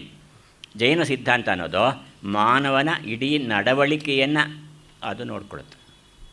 ಹಾಗೆ ಸೂತ್ರಾಕೃತ ಅಂಗ ಅಂದರೆ ಸರಳವಾದ ನಮ್ರ ಜೀವನದ ಮಾರ್ಗವನ್ನು ಜೈನ ಧರ್ಮ ಪ್ರೀತಿಸುತ್ತದೆ. ನೋಡಿ, ಅದು ಸೂತ್ರಾಕೃತ ಅಂದರೆ ನಡವಳಿಕೆ ಕೋಡಿಫೈ ಆಗಿಬಿಡಬೇಕು ನಿಮ್ಮಲ್ಲಿ. ಆಮೇಲೆ ಇನ್ನೊಂದು, ಯಾವ ಧರ್ಮದಲ್ಲೂ ಇದು ಪೂರ್ತಿ ಹೇಳಲ್ಲ, ಎಲ್ಲ ಕಡೆ ಜೀವವನ್ನು ಹುಡುಕಬೇಕು. ಯಾವುದರಲ್ಲಿ? ಜಡದಲ್ಲಿ, ಸಸ್ಯದಲ್ಲಿ, ಪ್ರಾಣಿಯಲ್ಲಿ, ಮಾನವನಲ್ಲಿ ಜೀವ ಸಿದ್ಧಾಂತದ ಲಕ್ಷಣಗಳಿವೆ. ಇದು ಜೈನ ಧರ್ಮ ಹೇಳೋದು. ಒಂದು ಸಣ್ಣ ಗರಿಕೆಯನ್ನು ಕೂಡ ಕೀಳ್ಬೇಡ ನೀನು ಅಂತ. ನಾನು ಯಾವ ಧರ್ಮದಲ್ಲೂ ಗಮನಪ್ರಾಯಶ್ಚಿತ್ತ ಅಂತ ಒಂದಿದೆ ಅವ್ರಿಗೆ. ಸನ್ಯಾಸಿಗಳು, ಜೈನ ಸನ್ಯಾಸಿಗಳು ಪಾಪ ನಡ್ಕೊಂಡು ಹೋಗ್ತಾ ಇರ್ತಾರಲ್ಲ, ನಡ್ಕೊಂಡು ಹೋಗ್ತಾಯಿದ್ರೆ ಹೋಗಿ ತಲುಪಿದ ಮೇಲೆ ಊಟ ತಿಂಡಿ ಮಾಡೋಕ್ಕೆ ಮುಂಚೆ ಒಂದು ಗಮನಪ್ರಾಯಶ್ಚಿತ್ತ ಅಂದರೆ ನಾವು ಹೋಗುವಾಗ ದಾರಿಯಲ್ಲಿ ನಮಗೆ ತಿಳಿದೋ ತಿಳಿಯದೆಯೋ ಯಾವುದೋ ಪ್ರಾಣಿಯನ್ನು, ಇರುವೆಯನ್ನು ಕೊಂದಿರ್ಬೋದು. ಅದಕ್ಕೆ ಅಪಚಾರ ಮಾಡಿದ್ದೀವಿ, ಕ್ಷಮಿಸು ಅಂತ ಕೇಳುವಂಥ ಒಂದು ಗುಣ ಅದು. ಅಂದರೆ ಈ ಮಟ್ಟದ ಒಂದು ಜಾಗೃತಿ ಅವರಲ್ಲಿತ್ತು ಅನ್ನೋಕ್ಕೋಸ್ಕರ. ಆಮೇಲೆ ಆಚಾರಾಂಗ ಸೂತ್ರ. ಆಚಾರಾಂಗ ಅಂದರೆ ಶಾಶ್ವತ ಧರ್ಮ. ಅಂದರೆ ಯಾವುದು ಅಂದರೆ ಲೋಕದಲ್ಲಿ ಇರುವವರನ್ನು ಹಿಂಸಿಸಬೇಡಿ, ದುರುಪಯೋಗಕ್ಕೆ ಒಳಗೆ ಮಾಡಬೇಡಿ, ಹಾಗೆ ಚೆನ್ನಾಗಿ ನಡೆಸ್ಕೊಳ್ಳಿ. ಇದು ಎಷ್ಟು ಆಳವಾಗಿದೆ ಜೈನ ಧರ್ಮ ಅಂದರೆ, ಉದಾಹರಣೆ ಭೂಮಿ ಅಂತಾನೆ. ಭೂಮಿಯನ್ನು ಈಚೆಗೆ ನೋಡಿದ್ದೀವಲ್ಲ ನಾವು, ನಮ್ಮ ಗಾಲಿ ಕುಟುಂಬದವರು, ಜನಾರ್ದನ್ ರೆಡ್ಡಿಗಳು ಇಂಥವರೆಲ್ಲ ಸೇರಿಕೊಂಡು ಭೂಮಿಯನ್ನು ಎಷ್ಟು ಹಾಳು ಮಾಡಿದ್ದಾರೆ ಅಂಥೇಳಿ. ಇವನು ಹೇಳ್ತಾನೆ ಇದರಲ್ಲಿ, ಭೂಮಿಯನ್ನು ಹಿಂಸಿಸಿದರೆ ಶಾಂತಿಯನ್ನು ಕಳೆದುಕೊಳ್ಳುತ್ತೀರಿ. ಹಾಗೆಯೇ ಉದ್ದೇಶಪೂರ್ವಕವಾಗಿ ಭೂಮಿಯನ್ನು ದುರುಪಯೋಗ ಮಾಡ್ಕೊಳ್ಳೋಕೆ ನೋಡಿದ್ರೆ ಮುಂದಿನ ಜನಾಂಗವನ್ನು ಹಾಳು ಮಾಡ್ತೀರಿ. ಇವತ್ತಿನ ಮಾತಲ್ಲಿ ಬನ್ನಿರಿ, ಇದು ನಿಮಗೇನು ಅಧಿಕಾರ ಇದೆ ಅಷ್ಟೊಂದು ಎಲ್ಲದನ್ನು ತೆಗೆದು ಹಾಳು ಮಾಡೋಕ್ಕೆ? ಅಂದರೆ ಜೈನ ಧರ್ಮ ಬಾಯ್ದರೆಯ ಸಂಪ್ರದಾಯ ಅಂತ ಒಂದಿತ್ತು ಹಿಂದಿನ ಕಾಲದಲ್ಲಿ. ಅಂದರೆ ಬಾಯಿಂದ ಬಾಯಿಗೆ ಹೋಗ್ತಾಯಿತ್ತು. ನಮ್ಮ ವೇದ ಈಗಲೂ ವೇದಗಳನ್ನು ಹೇಳೋದು ಹಿಂದೆ ಕೇಳಿ ತಂದೆಯಿಂದ, ಗುರುಗಳಿಂದ, ದೊಡ್ಡವರಿಂದ, ಸಾಮೂಹಿಕವಾಗಿ ಕೇಳಿದ್ದರಿಂದ ಬಂತು. ಅದು ಬರವಣಿಗೆಯಲ್ಲಿ ಯಾವಾಗ ಇಳೀತು ಅನ್ನೋದಕ್ಕೆ ಒಂದು ಓರಲ್ ಟ್ರೆಡಿಷನ್ ಅಂತ ಒಂದು ಪುಸ್ತಕ ಬರೆದಿದ್ದಾನೊಬ್ಬ ಜೈನ ಆಚಾರ್ಯ. ಏನು ಹೇಳ್ತಾನೆ ಅಂದರೆ, ಜೈನರು ಮತ್ತು ಬೌದ್ಧರು ಭಾರತದ ಧರ್ಮದ ಕಕ್ಷೆಗೆ ಬಂದಾಗ ಅವರಲ್ಲಿ ಬ್ರಾಹ್ಮಣರು ಹೆಚ್ಚಾಗಿರಲಿಲ್ಲ. ಎಲ್ಲ ಸಾರ್ಥ ಅಂದರೆ ಮಲ್ಲರು, ವ್ಯಾಪಾರಿಗಳು. ಮೂಡುಬಿದ್ರೆ ಎಲ್ಲ ಹೋದರೆ ಗೊತ್ತಾಗುತ್ತೆ ನಿಮಗೆ. ಅವರೆಲ್ಲ ವ್ಯಾಪಾರಿಗಳು, ಸಾರ್ಥರು. ಅವರಿಗೆ ಬರವಣಿಗೆ, ಕಾಗದ, ಕಲಮ್ಮು ಉಪಯೋಗ. ಹಸಿ, ಮಸಿ, ಕೃಷಿ ಅಂತ ಮೂರಿದೆ. ಹಸಿ ಅಂದರೆ ಕತ್ತಿ ಯುದ್ಧ ಮಾಡೋದು, ಮಸಿ ಅಂದರೆ ಬರೆಯೋದು, ಕೃಷಿ ಅಂತಂದರೆ ಉದ್ಯೋಗ, ಭೂಮಿಯಲ್ಲಿ ಉದ್ಯೋಗ ಮಾಡೋದು, ವಾರ್ತಾ. ಈ 4 ಈಚೆಗೆ ಬಂದದ್ದು ಅದೆಲ್ಲ. ಅಂದರೆ ಚೂರ್ಣಿ ಟೆಕ್ಸ್ಟ್ಗಳನ್ನು ಬರೆದವರು, ಚೂರ್ಣಿ ಅಂತ ಕರೀತಾರೆ ಅದನ್ನು. ಯಾವುದೇ ಟೆಕ್ಸ್ಟ್ ಬಂದರೂ ಅದಕ್ಕೆ ವ್ಯಾಖ್ಯಾನ ಬರೀಬೇಕ್ರಿ. ಬಹಳ ಒಳ್ಳೆಯ ಪದ್ಧತಿ ಇದು. ಎಷ್ಟೋ ಜನಕ್ಕೆ ಅರ್ಥ ಆಗೋದಿಲ್ಲ. ಚೆನ್ನಾಗಿ ಹೇಳ್ಬಿಡ್ತಾರೆ ನಿಜ, ಸತ್ಯಂ ವದ ಧರ್ಮಂ ಚರ ಅಂತ ಹೇಳ್ಬಿಡ್ತೀವಿ. ಆದರೆ ಅದಕ್ಕೆ ವ್ಯಾಖ್ಯಾನ ಮಾಡೋರು ನಿಜವಾಗಿ ಯಾವ್ಯಾವ ಅರ್ಥದಲ್ಲಿ ತೆಕ್ಕೊಳ್ತಾರೆ. ಅದಕ್ಕೆ ದಶವೈಕಾಲಿಕ ಅಂತ ಕರೀತಾರೆ ಜೈನ ಧರ್ಮದಲ್ಲಿ. ದಶವೈಕಾಲಿಕ ಧರ್ಮಸೂತ್ರವನ್ನು ಓರಲ್ ಟ್ರೆಡಿಷನಲ್ಲಿ ಇದ್ದಿದ್ದನ್ನು ಗ್ರಂಥಸ್ಥವಾಗಿ ಮಾಡಿದ್ರು. ಓರಲ್ ಟ್ರೆಡಿಷನ್ ತಪ್ಪು ಅಂತ ಹೇಳೋದೇ ಇಲ್ಲ ಜೈನರು. ಗುರುಗಳು ಹೇಳಬೇಕು. ಯಾಕೆಂದರೆ ಮುಖಾಮುಖಿಯಾಗಿ ಹೇಳಿದಾಗ ನಿಮಗೆ ಅರ್ಥ ಆಗುತ್ತಲ್ವ, ನೀವು ಸೇರ್ಕೊಳ್ತೀರಿ. ಆಡಿಯನ್ಸ್ ಪಾರ್ಟಿಸಿಪೇಷನ್ ಅಂತ ಇದ್ದರೆ ತಾನೇ ಧರ್ಮ ನಿಜವಾಗಿ ಅರ್ಥ ಆಗೋದು. ಇದರ ಒಂದು ಕಡೆಯಿಂದ ಸುಮ್ಮನೆ ಹೇಳ್ತಾ ಇರ್ತಾನೆ, ಅವ್ರು ಕೇಳಿಸ್ಕೊಳ್ಳೋದೇ ಇಲ್ಲ, ಅದಾದರೆ ಪ್ರಯೋಜನ ಇಲ್ಲ. ಅದಕ್ಕೆ ಜೈನ ಸಿದ್ಧಾಂತಗಳ ಬೋಧನೆಯನ್ನು ಇತ್ತೀಚೆಗೆ ಪ್ರಪಂಚಾದ್ಯಂತ ಮಾಡಿದ್ದಾರೆ. ಅದರಲ್ಲೂ ಮುಖ್ಯವಾಗಿ ಬೆಲ್ಜಿಯಂನಲ್ಲಿ, ಫ್ರಾನ್ಸ್ನಲ್ಲಿ, ಇಂಗ್ಲೆಂಡಲ್ಲಿ ಅನೇಕ ಸಂಶೋಧನೆಗಳು ನಡೀತಾ ಇವೆ. ಜೈನ ಧರ್ಮದ ಬಗ್ಗೆ ನಿನಿಯನ್ ಸ್ಮಾರ್ಟ್ ಅಂತ, NINIAN, ನಿನಿಯನ್ ಸ್ಮಾರ್ಟ್ ಅವನ ಪುಸ್ತಕ the religious experience of Mankind ಅಂತ.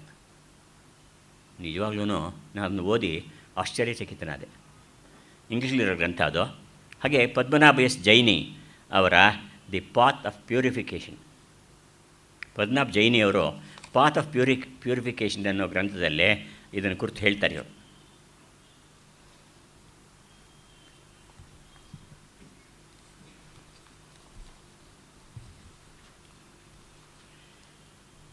ಇದು ಇಷ್ಟು ಹಿಂದೆಲೇ ಇದ್ದ ನೀವೀಗ ಒಡ್ಡಾರಾಧನೆಗೆ ಬಂದರೆ, ಒಡ್ಡ ಅಂದರೆ ಹಿರಿಯ ಅಂತ ಅರ್ಥ. ದೊಡ್ಡವರು, ದೊಡ್ಡವರು ನಡೆದದ್ದೇ ದಾರಿ ತಾನೆ ನಿಮಗೆ. ಅಂದರೆ ಅವರು ಸುಮ್ಮನೆ ಬರೀ ಮಾತಾಡಿ ಹೇಳಲಿಲ್ಲ, ಆಡಿ ತೋರಿಸಿದ್ರು ಅವರು. ಆದ್ದರಿಂದಲೇ ಅವರ ಫುಟ್ ಸ್ಟೆಪ್ಸ್, ಪಾದದ ಗುರುತುಗಳನ್ನು ಹಿಡ್ಕೊಂಡು ನಾವು ನಡಿತೇವೆ. ಅವ್ರು ಯೋಗ್ಯರಾಗಿದ್ದರೆ ನಿಮ್ಮ ನಡಿಗೆನೂ ಚೆನ್ನಾಗಿರುತ್ತೆ ಅಂತ ಅಷ್ಟೇ ಅರ್ಥ ಅಲ್ಲಿ ಇದ್ರದ್ದು. ಇಲ್ಲಿ ಅದನ್ನ ಇಟ್ಕೊಂಡು ಈ ಒಡ್ಡಾರಾಧನೆಯನ್ನು ಬರೆದವನು ಶಿವಕೋಟ್ಯಾಚಾರ್ಯ ಅಂತ ಒಂದು ಮಾತಿದೆ. ರೇವಾಕೋಟ್ಯ ಅಂತ ಮೊದಲು ಕರೀತಾ ಇದ್ದರು. ಶಿ ರೇ ಎರಡು ಒಂದೇ ಥರ ಬರೀತಾರೆ ನೋಡಿ. ಅದರಿಂದ ಆಮೇಲೆ ಅವನು ಶಿವಕೋಟಿ ಅಂತಾಯಿತು. ಅವನು ಮೂಲಾರಾಧನಾ ಅಂತ ಒಂದಿದೆ, ಭಗವತಿ ಆರಾಧನಾ ಮೂಲದ ಕಥೆ. ಅದು ಪ್ರಾಕೃತದಲ್ಲಿದೆ. ಆ ಪ್ರಾಕೃತದ ಗಾಹೆಗಳನ್ನು ತೆಗೆದುಕೊಂಡು ಅದಕ್ಕೆ ಕನ್ನಡದಲ್ಲಿ ವ್ಯಾಖ್ಯಾನವನ್ನು ಬರೆದ. ಸುಮಾರು ನಡೀತಾ ಇರೋದು 9ನೇ ಶತಮಾನದಲ್ಲಿ. ಒಬ್ಬ ಕವಿ 9ನೇ ಶತಮಾನದವನು ಪ್ರಾಕೃತ ಭಾಷೆಯಿಂದ ಕನ್ನಡಕ್ಕೆ ಅದನ್ನು ತಂದು ಅನುವಾದ ಮಾಡಿದ್ದಲ್ಲದೆ ವ್ಯಾಖ್ಯಾನ ಮಾಡ್ತಾನೆ. ನನಗೆ ಈ ಟ್ರೆಡಿಷನ್ ತುಂಬ ಚೆನ್ನಾಗಿ ಕಾಣುತ್ತಿದ್ದು. ಯಾಕೆ ಆಮೇಲೆ ಬಿಟ್ಟೋಯ್ತೋ ಗೊತ್ತಿಲ್ಲ ನಮಗೆ. ಅವನು ಒಡ್ಡಾರಾಧನಕಾರ ಅಂದ್ಬಿಟ್ರೆ ಒಳ್ಳೆಯದು, ಯಾರು ಅಂತ ಗೊತ್ತಿಲ್ಲ ನಮಗೆ. ನಮ್ಮ ಹಳೆಗನ್ನಡ ಕವಿಗಳೆಲ್ಲ ಅಷ್ಟೇ, ತಮ್ಮ ವಿಚಾರ ಏನೂ ಹೇಳ್ಕೊಳ್ಳಲ್ಲ ರೀ. ಪಂಪ ಹೇಳ್ಕೊಳ್ತಾನೆ, ಪಂ ಪಂ ಧಾತ್ರಿ ಒಳೆಯ ಎಳೆಂಪಂ, ಭೂಮಿಗೆ ದೇವತೆ ನಾನು ಅಂತ ಹೇಳ್ಕೊಳ್ತಾನೆ. ಆದರೆ ಕುಮಾರವ್ಯಾಸ ಏನೂ ಗೊತ್ತಾಗಲ್ಲ. ಒಂದು ಸರ್ವಜ್ಞ, ಎಂಥದ್ದು ಗೊತ್ತಾಗೋದಿಲ್ಲ. ಅನೇಕ ಕವಿಗಳು ನಾಮ ದೇಶ ಕಾಲಾತೀತರು.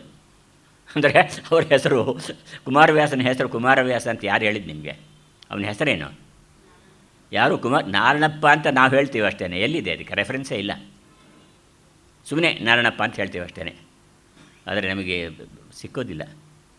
ಹಾಗೆ ಒಡ್ಡಾರಾಧನಕಾರನ ವಿಚಾರನೂ ಸಿಗೋದಿಲ್ಲ. ಆದರೆ ರಾಮಚಂದ್ರ ಮುಮುಕ್ಷು ಅನ್ನೋನು ಸಂಸ್ಕೃತದಲ್ಲಿ ಒಂದು ಕಾವ್ಯ ಬರೀತಾನೆ. ಬರೆಯುವಾಗ ನನಗೆ ಈ ಕನ್ನಡ ಒಡ್ಡಾರಾಧನೆ ಮೂಲ ಅಂತ ಕರೀತಾನೆ. ಅದನ್ನು ಬರೆದವನು ಬ್ರಾಜಿಷ್ಣು ಅಂತ ಹೇಳ್ತಾನೆ. ಶಿವಕೋಟಿ ಅಲ್ಲ, ಬ್ರಾಜಿಷ್ಣು. ಈ ಬಗ್ಗೆ ತುಂಬ ಚರ್ಚೆ ಇದೆ. AN ಉಪಾಧ್ಯಾಯವರು ಇದನ್ನು ಒಪ್ಪಲಿಲ್ಲ, DL ನರಸಿಂಹಾಚಾರ್ಯರು ಒಪ್ಪಲಿಲ್ಲ. ಹಂಪ ನಾಗರಾಜನವರು ಈಚೆಗೆ ಇದು ಬ್ರಾಜಿಷ್ಣುದೇ ಅಂಥೇಳಿ ಪ್ರೂವ್ ಮಾಡಿದ್ದಾರೆ, ತಮಗೆ ಪ್ರೂವ್ ಮಾಡ್ಕೊಂಡಿದ್ದಾರೆ. ನನಗೇನೂ ಸಮಾಧಾನ ಆಗಿಲ್ಲ ಹೇಳಕ್ಕೆ. ಯಾಕೆಂದರೆ ನಿಮಗೆ ಕವಿ ಯಾರು, ಅವನ ಕಾಲ ಯಾವುದು, ಎಲ್ಲಿದ್ದ ಅವನು ಯಾವ ಊರಿನವನು, ಈ ಥರ ತಿಳಿದೇ ಇದ್ದರೆ ನೀವು ಸುಮ್ಮನೆ ಹೆಸರು ಹೇಳೋಕ್ಕಾಗಲಿ. ಬ್ರಾಜಿಷ್ಣು ಅನ್ನೋದು ಹೆಸರ ಅನ್ನೋ ವಿಚಾರದಲ್ಲೇ ಅನುಮಾನ ಇದೆ. ಪ್ರಕಾಶಮಾನನಾದವನು ಅಂತ ಅರ್ಥ.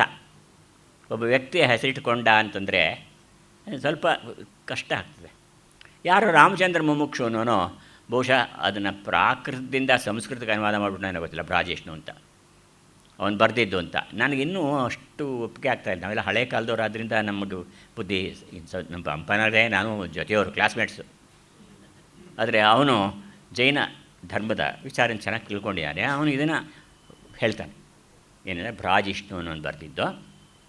ಇವನು ಕೋಗಳಿ ಅಂತ ಒಂದು ಊರಿದೆ ಬಳ್ಳಾರಿ ಜಿಲ್ಲೆಯಲ್ಲಿ. ಅಲ್ಲಿ ಈಗಲೂ ಜೈನ ಬಸದಿಗಳಿವೆ ತುಂಬ. ಅಲ್ಲಿ ಅವನು ಅಂತ D L Narasimhachar, N Upadhyaya ಪ್ರಾಕೃತಕ್ಕೆ ಸಂಬಂಧಪಟ್ಟಂತೆ ಜೈನ ಸಿದ್ಧಾಂತಕ್ಕೆ ಸಂಬಂಧಪಟ್ಟಂತೆ ಡಾಕ್ಟರ್ ಎನ್ ಉಪಾಧ್ಯಾಯ ಇದೆಯಲ್ಲ, ಆನೆ ಉಪಾಧ್ಯಾಯ ಅಂತ ಕನ್ನಡದಲ್ಲಿ, ಆನೆಯೇ ಅವರು, ಅಷ್ಟು ದೊಡ್ಡ ವ್ಯಕ್ತಿಗಳವರು. ಅವರು ಕೂಡ ಹೇಳಿಲ್ಲ ಇದನ್ನು ಬ್ರಾಜಿಷ್ಣು ಅಂತ ಹೇಳಿ, ಒಪ್ಪಲ್ಲ ಅವರು. ಹೇಳ್ತಾರೆ ಈ ರಾಮಚಂದ್ರ ಮುಮುಕ್ಷು ಯಾಕೆ ಹೇಳಿದಂತ ಗೊತ್ತಿಲ್ಲ ಅಂತಾರೆ. ಆದರೆ ಅವನು 3ನೇ ಕೃಷ್ಣನ ಆಸ್ಥಾನದಲ್ಲಿ ಇದ್ದ ಅನ್ನೋದಕ್ಕೆ ನಮಗೇನು ಉದಾಹರಣೆಗೆ ಸಿಗೋದಿಲ್ಲ. ಆದರೆ ನಮ್ಗೆ ಅದು ಸುಮ್ಮನೆ ನಿಮಗೆ ಹೇಳಿದೆ ಅಷ್ಟೇ. ಒಡ್ಡಾರಾಧನಕಾರ ಬ್ರಾಜಿಷ್ಣುವೇ ಅಥವಾ ಶಿವಕೋಟಿ ಆಚಾರ್ಯನೇ. ಇನ್ನೊಂದು ನಿಮಗೆ ಆಶ್ಚರ್ಯ ಅಂದರೆ, ಸಂಸ್ಕೃತದಲ್ಲೇ ಇಲ್ಲದ ಗ್ರಂಥಗಳು ಕನ್ನಡಕ್ಕೆ ಬಂದಿವೆ ಪ್ರಾಕೃತದಿಂದ. ನಮ್ಮ ಮೂಲ ಸಂಸ್ಕೃತ ಅಲ್ಲ, ಪ್ರಾಕೃತ. ಯಾಕೆಂದರೆ ಜೈನ ಧರ್ಮ ಮೊದಲು ಇಲ್ಲಿ ಕಾಲಿಡ್ತಲ್ಲ. ಸಂಪ್ರತಿ ಚಂದ್ರಗುಪ್ತ ಅನ್ನೋನು, ಚಂದ್ರಗುಪ್ತ ಮೌರ್ಯ ಅಂತ ಅವನಲ್ಲ, ಅವನು ಸುಮಾರು 4ನೇ ಶತಮಾನದಲ್ಲಿ ಭಾರತಕ್ಕೆ ಬಂದ, ಇಲ್ಲಿ ದಕ್ಷಿಣಕ್ಕೆ ಬಂದಾಗ ಶ್ರವಣಬೆಳಗೊಳದಲ್ಲಿ ಕಳ್ಬಪ್ಪು ಅಂತ ಕರೀತಾ ಇದ್ದಾರೆ ಅದನ್ನು. ಅಲ್ಲೊಂದು ಕೊಳ ಇದೆ, ಕಳ್ಬಪ್ಪು ಅಂತ ಅದರ ಹೆಸರು. ಅಲ್ಲಿ ಅವನು ವಾಸ ಮಾಡ್ದ. ಬೇಕಾದಷ್ಟು ಜನ ಯತೀಂದ್ರಗಳನ್ನು ಕರ್ಕೊಂಬಂದ. ಅವರೆಲ್ಲ ನಿಜವಾಗಿ ಬಹಳ ದೊಡ್ಡ ದೊಡ್ಡ ಸಾಧನೆಗಳನ್ನು ಮಾಡಿದ್ರು. ಹಾಗೆಯೇ ಜೈನ ಧರ್ಮವನ್ನು ರಾಜರು ಕೈಗೆತ್ಕೊಂಡ್ರು. ಇಡೀ ಕರ್ನಾಟಕದಲ್ಲಿ ಜೈನ ಧರ್ಮ ಬಹಳ ವಿಸ್ತಾರವಾಗಿ ಹರಡಿಬಿಡ್ತು. ಇವತ್ತು ಯಾವ್ಯಾವುದು ಶೈವ ವೈಷ್ಣವ ಟೆಂಪಲ್ಸ್ ಇದೆಯಲ್ಲ, ಅವೆಲ್ಲ ಒಂದು ಕಾಲಕ್ಕೆ ಜೈನ ಟೆಂಪಲ್ಸ್ ಆಗಿದ್ದು. ಹೇಳೋದಕ್ಕೆ ಈಗಲೂ ಗುರುತು ಸಿಗುತ್ತೆ. ಇನ್ಫ್ಯಾಕ್ಟ್ ತಿರುಪತಿಯ ದೈವ ಯಾವುದು ಬೌದ್ಧರೇ, ಜೈನರೇ, ವೀರಶೈವರೇ. ಉತ್ತರ ಕರ್ನಾಟಕದಲ್ಲೇ ವೀರಶೈವರು ಅಂತ ಕರೀತಾರೆ. ವೀರಭದ್ರನ ದೇವಸ್ಥಾನ ಅದು. ಆದರೆ ಇವತ್ತು ನಾಮ ಹಾಕಿ ಕೂರಿಸ್ಬಿಟ್ಟಿದ್ದೀವಿ ನಾವು ಅದಕ್ಕೆ. ಲಕ್ಷಣವಾಗೇ ಬೇರೆ ಮಾತಾಡೋ ಹಾಗೆ ಇಲ್ಲ. ಅಂದರೆ ಎಲ್ಲ ಹಿಂದೆ ಎಲ್ಲ ಧರ್ಮಗಳು ಕೂಡ ರಾಜರು ಅನುಸರಿಸಿದ ಧರ್ಮವನ್ನು ಅನುಸರಿಸ್ತಾ ಇದ್ದಿದ್ದರಿಂದ ಅವರು ತುಂಬ, ಈ ನೋಡಿ ನಮ್ಮ ಈ ಕೊಳ್ಳೇಗಾಲದ ಸಮೀಪ ಪ್ರಾಂತ ಇದೆಯಲ್ಲ, ಅಲ್ಲೆಲ್ಲ ಜೈನರೇ ಇದ್ದಿದ್ದು. ಎಷ್ಟು ಅಂದರೆ ಸುಮಾರು 100ಕ್ಕೆ 95. ಆಮೇಲೆ ಏನಾಯಿತು, ಆ ರಾಜ ಇನ್ಯಾವುದೋ ಧರ್ಮ ಹಿಡ್ಕೊಂಡ್ರೆ ಅವರು ಅದರಿಂದ ಹೋಗ್ಬಿಡ್ತಾರೆ. ಹೀಗಾಗುತ್ತೆ. ಇವರು ಒಟ್ಟಿನಲ್ಲಿ ನನಗೆ ಒಡ್ಡಾರಾಧನಕಾರನಿಗೆ, ಅದಕ್ಕೆ ನಾನು ಬ್ರಾಜಿಷ್ಣು ಅಂತಲೂ ಹೇಳಲ್ಲ, ಶಿವಕೋಟಿ ಅಂತಲೂ ಹೇಳಲ್ಲ, ಒಡ್ಡಾರಾಧನಕಾರ ಅಂದ್ಬಿಡ್ಬೋದಲ್ಲ. ಒಡ್ಡಾರಾಧನೆಯನ್ನು ಬರೆದವನು. ಹಿರಿಯರ ಆರಾಧನೆ ಅಂದರೆ ಅರ್ಥ ಅವರು ನಡೆದ ದಾರಿಯನ್ನು ಗುರುತಿಸ್ಕೊಳ್ಳೋದು, ನಮಗೆ ಏನಾದರೂ ಬೆಳಕು ಸಿಗುತ್ತೆ ಅಂತ ನೋಡೋದು. ಇಲ್ಲಿ ನೋಡಿ 19 ಕಥೆ ಇದೆ ಇದರಲ್ಲಿ. ನಾನಿವತ್ತು ಮಾಡ್ತಾ ಇರೋದು ಒಂದೇ ಒಂದು ಕಥೆಯನ್ನು ಹೇಳ್ತಾ ಇದ್ದೀನಿ. ಆ ಒಂದು ಕಥೆಯಲ್ಲೇ 19 ಕಥೆ ಇದೆ ಮತ್ತೆ. ಯಾಕೆಂದರೆ ಎಷ್ಟು ಒಬ್ಬರು ವಿಚಾರ ಹೇಳಿದ್ರೆ ಇನ್ನೊಂದಕ್ಕೆ ಹೋಗ್ತಾನೆ, ಅವನು ಮತ್ತೊಂದಕ್ಕೆ ಹೋಗ್ತಾನೆ. ನಾನು ಅದನ್ನು ಕುರಿತು ಕೆಲವೊಂದು ಮಾತ್ರ ಹೇಳಿಬಿಡ್ತೇನೆ, ಹೇಳೋದಿಲ್ಲ ನಾನು. ಅಂತಹ 19 ಕಥೆಗಳು ಎನ್ ಉಪಾಧ್ಯಾಯವರ ಪ್ರಕಾರ ಇದು 19 ಕಥೆ ಅಲ್ಲ, ಒಟ್ಟು 190 192 ಕಥೆ ಇವೆ. ಇವನು ಆರಿಸ್ಕೊಂಡಿದ್ದು 19 ಅಷ್ಟೇ ಅಂತ. ಅದನ್ನು ಆ ಮಾತು ಇದೆ. ಯಾವುದೋ 19 ಆ ಕಥೆಗಳನ್ನು ಆರಿಸ್ಕೊಂಡ, ಅದನ್ನು ಕುರಿತು ಹೇಳ್ತಾ ಧರ್ಮದ ವಿಚಾರವಾಗಿ ಹೇಳಬೇಕಾಗಿತ್ತು. ಇದರ ವೈಶಿಷ್ಟ್ಯವನ್ನು ಕುರಿತು ಹೇಳ್ತಾ ಅವ್ರು ಹೇಳ್ತಾರೆ, ಯಾವ ಧರ್ಮದಲ್ಲೂ ಇಲ್ಲದ ಒಂದು ಗುಣ ಇಲ್ಲಿದೆ, ಏನಾದ್ರು ಸಾವಿನ ವಿಚಾರನೇ ಹೇಳೋದವರು. ಮುಡಿಪಿ ಜೀವನ ಕಳ್ಕೊಳ್ಳೋದು, ಸತ್ತವ್ರ ಬಗ್ಗೆನೇ, ಹೇಗೆ ಸತ್ತರು, ಹೇಗೆ ಬದುಕಿದ್ರು, ಸಾಯೋದೇ ನಮಗೆ ಸಾವಿನ ಬಗ್ಗೆ ಯಾರು ಮನೇಲಿ ಮಾತಾಡಿಬಿಟ್ರೆ ಸಿಟ್ಟು ಬಂದುಬಿಡುತ್ತೆ, ತುಂಬ ಸಿಟ್ಟು ಬಂದುಬಿಡುತ್ತೆ. ಹೆಂಗಸರು ಅದಕ್ಕೆ ಒಂದ್ಸಲ ನಿಮಗೆ ನಾನಿರೋ ತನಕ ನಮ್ಮ ಯೋಗ್ಯತೆ ಗೊತ್ತಾಗಲ್ಲ, ನಿಮಗೆ ನಮ್ಮ ಸತ್ತ ಮೇಲೆ ಗೊತ್ತಾಗೋದು ನಿಮಗೆ ಅಂತ ಹೇಳ್ತಾಳಲ್ಲ. ನಮ್ಮ ಮನೆಗಳಲ್ಲಿ ಈ ಥರ ಹೇಳಿದ್ರೆ ಹಿಡಿಸೋದಿಲ್ಲ, ಸಾಯು ವಿಚಾರ ಮಾತಾಡಬೇಡಿ ಅಂತಾರೆ. ಇವ್ರು ಹಾಗಲ್ಲ, ನೋಡಯ್ಯ ಚೆನ್ನಾಗಿ ಬದುಕು ಅಂತ ಹೇಳ್ತೀವ ಇಲ್ವೋ, ಹಾಗೆ ಚೆನ್ನಾಗಿ ಸಾಯಿ. ಇದು ನಿಜವಾಗಿ ಯೋಚನೆ ಮಾಡಿದರೆ, ಆಳವಾಗಿ ಯೋಚನೆ ಮಾಡಿದರೆ ಏನಪ್ಪ ಆಗುತ್ತೆ. ಸತ್ತವರನ್ನು ಕಳಿದವ್ರಿಗೆ ಅಳುವುದು, ಪಂಪ ಚೆನ್ನಾಗಿ ಹೇಳ್ತಾನೆ. ಕಳಿದವರಂದರೆ ಸತ್ತವ್ರಿಗೆ ಅಳೋಣಪ್ಪ, ಅಳ್ತೊಡೆ ಅವರು ಹೇಳ್ವಡಂ. ಅವನು ಹತ್ತ ಅಂತ ಹೇಳ್ಬಿಟ್ಟು ಹೇಳ್ತಾನ, ಎದ್ರೆ ತಾಪತ್ರಯ ನಮಗೇನೆ, ಹೇಳ್ಬಾರ್ದು ಪಾಪ ಅವನು. ಹೇಳ್ತಾ ಹೇಳಿದ್ರು ಕೂಡ ಅಳ್ತೊಡೆ ಅವರು ಹೇಳ್ವಡಂ, ಅವರಿಂ ಬಳಿಕ್ಕೆ ತಾಮ್ ಉಳಿವಡಂ. ಈ ಮಾತು ನೋಡಿ, ನಾವು ಆಮೇಲೆ ಉಳ್ಕೊಳ್ತೀವ? ಹೇಳರ್ ಅವರ್ ತಮಗಂಬರ್ದೊಂಕಿಲ್ಲ. ಆದ್ದರಿಂದ ಜೈನ ಧರ್ಮ ಹೇಳೋದು ಧರ್ಮಮಂ ಗಳಿಸಿಕೊಳ್ಳುವುದು ಒಂದೇ ಚದುರ್. ನಿಜವಾಗಿ ಬದುಕಿರುವಾಗ ಧರ್ಮಿಷ್ಠನಾಗೋದೆ ನಿಜವಾಗಿ ಇದಕ್ಕೇಕೆ ಪೊಲುಂಬುವುದು, ಏಕಳುವುದು, ಏಕೆ ನೋವುದೋ, ಯಾಕ್ರಿ ಅಳಬೇಕು, ಯಾಕ್ರಿ ಗೋಳಾಡಬೇಕು, ಯಾಕ್ರಿ ಸಂಕಟ ಪಡಬೇಕು? ಆಯ್ತಪ್ಪ, ವಾಸಾಂಸಿ ಜೀರ್ಣಾನಿ ಯಥಾ ವಿಹಾಯ, ಭಗವದ್ಗೀತೆಯಲ್ಲಿ ಬರೋ ಮಾತೇ ಅದು. ಹಳೆ ಬಟ್ಟೆ ಏನೇನು ಮಾಡ್ತೀರಿ, ಸಂಕಟ ಪಡ್ತೀರ, ಅಯ್ಯೋ ಹೋಯ್ತು ಅಂತ. ಹಳೇದಾಯಿತು ಬಿಸಾಕ್ತೀರಿ, ಹೊಸ ತೊಳ್ತೀರಿ. ಅದಕ್ಕೂ ಕೆಲವು ಜನ್ಮಾಂತರಗಳಿರ್ತವೆ. ಹಳೆ ಬಟ್ಟೆ ಆದಮೇಲೆ ತಾಯಿ ಮನೆಯಲ್ಲಿ ಹೆಂಗಸರು ಅದನ್ನ ಹಾಗೆ ಬಿಸಾಡೋದಿಲ್ಲ, ನೆಲ ವರ್ಷಕ್ಕೆ ಹಾಕ್ಕೊಳ್ತಾರೆ. ಅಥವಾ ಮಕ್ಕಳು ಹುಟ್ಟಿದ್ರೆ ಅವರಿಗೆ ಸಣ್ಣ ಸಣ್ಣ ಬಟ್ಟೆ ತುಂಡು ಮಾಡಿಬಿಟ್ಟು ಏನಾದ್ರು ಕೌದಿ ಮಾಡಾಕ್ತಾರೆ. ಆಮೇಲೆ ಹಾಗೆ ಜನ್ಮಾಂತರಗಳಿದೆ ಬಟ್ಟೆಗೂ. ಜೈನ ಧರ್ಮ ಹೀಗೆ ಸಾವಿನ ಬಗ್ಗೆ ತುಂಬ ಆಳವಾಗಿ ಚಿಂತಿಸಿರುವಂಥ ಒಂದು ಧರ್ಮ ಅದು. ಇಲ್ಲಿ ನೋಡಿ 19 ಕಥೆ ಇದೆ.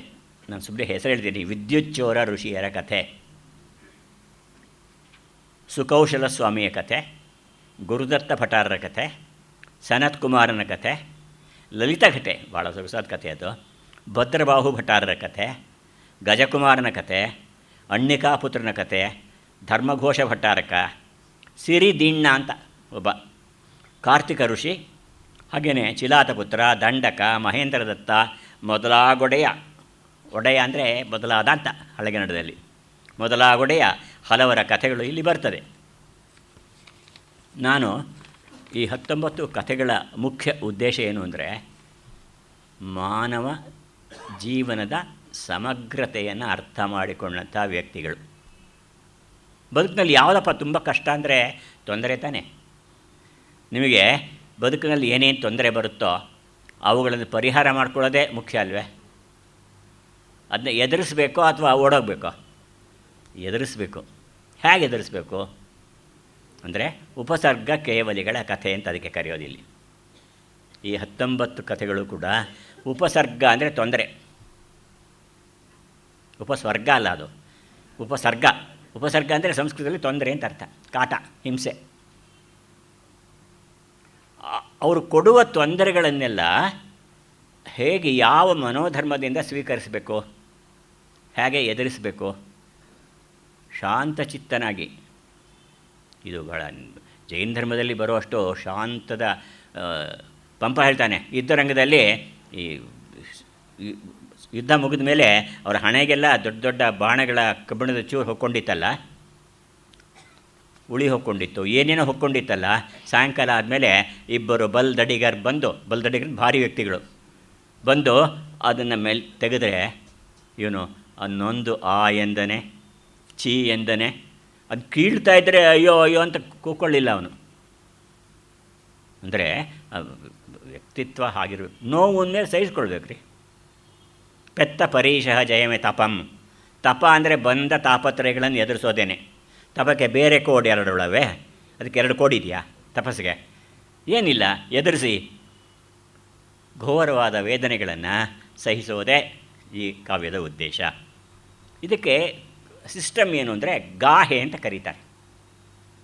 ಗಾಥಾ, ಗಾಹೆ ಅಂದರೆ ಒಂದು ಇಡೀ ಸೂತ್ರವನ್ನು ಒಂದು ಶ್ಲೋಕದಲ್ಲಿ ಹೇಳೋದು, ಕಥೆಯ ಹಿನ್ನೆಲೆಯನ್ನು, ಅದನ್ನು ವಿಸ್ತರಿಸಿ ಹೇಳೋದು, ಆಮೇಲೆ ಅದಕ್ಕೆ ವ್ಯಾಖ್ಯಾನ ಬರೆಯೋದು. ಇವೆರಡೇ ಗಾಹೆ. ಒಂದು ಗಾಹೆ ಸುಮ್ಮನೆ ಹೇಳ್ತೀನಿ ನಿಮಗೆ. ನಮ್ಮ ಹಿಂದೂ ಗ್ರಂಥಗಳ ಗಾಹೆಗಳೆಲ್ಲ ಸಂಸ್ಕೃತದಲ್ಲಿದ್ದರೆ ಇವಕ್ಕೆ ಮೂಲ ಯಾವುದು ಅಂದರೆ ಪ್ರಾಕೃತ. ಪ್ರಾಕೃತ ಭಾಷೆ ಕನ್ನಡಕ್ಕೆ ಮಾಡಿರುವಷ್ಟು ಸಹಾಯವನ್ನು ಸಂಸ್ಕೃತ ಮಾಡಿಲ್ಲ. ಅಷ್ಟು ನಮಗೆ ಎಲ್ಲ ವಕ್ಕಾಣ ಅಂತೀವಿ ವ್ಯಾಖ್ಯಾನಕ್ಕೆ. ಕಥೆಗಳೆಲ್ಲ ನಮಗೆ ಕಂಬ ಅಂತೀವಲ್ಲ, ಅದು ಸಂಸ್ಕೃತದ ಸ್ತಂಭ ಆಗುತ್ತೆ. ಆ ಸ್ತಂಭ ಪ್ರಾಕೃತಕ್ಕೆ ಕಂಬೋ, ಕನ್ನಡಕ್ಕೆ ಏನಾಗುತ್ತೆ ಕಂಬ. ಇಲ್ಲರೆ ಸ್ತಂಭ ಇದ್ದಿದ್ದು ಸ್ತಂಭ ಆಗಬೇಕಾಗಿತ್ತಲ್ವ, ಕಂಬ ಅದು. ಪ್ರಾಕೃತನೇ ಮೊದಲು ಶಬ್ದಗಳು, ಆಮೇಲೆ ಸಾಂಸ್ಕ್ರಿಟೈಸ್ ಆಗಿದ್ದವು ಅಂತ ಒಂದು ಥಿಯರಿ ಇದೆ. ಹಾಗೆ ಪ್ರಾಕೃತದಿಂದ ಭಲ್ಲುಕ್ಕಿಯೇ ತಿರತ್ತಂ ಖಜ್ಜಂತೋ ಘೋರ ವೇದಣಂಟೋಪಿ ಆರಾಧನಂ ಪವಣ್ಸೊಲು.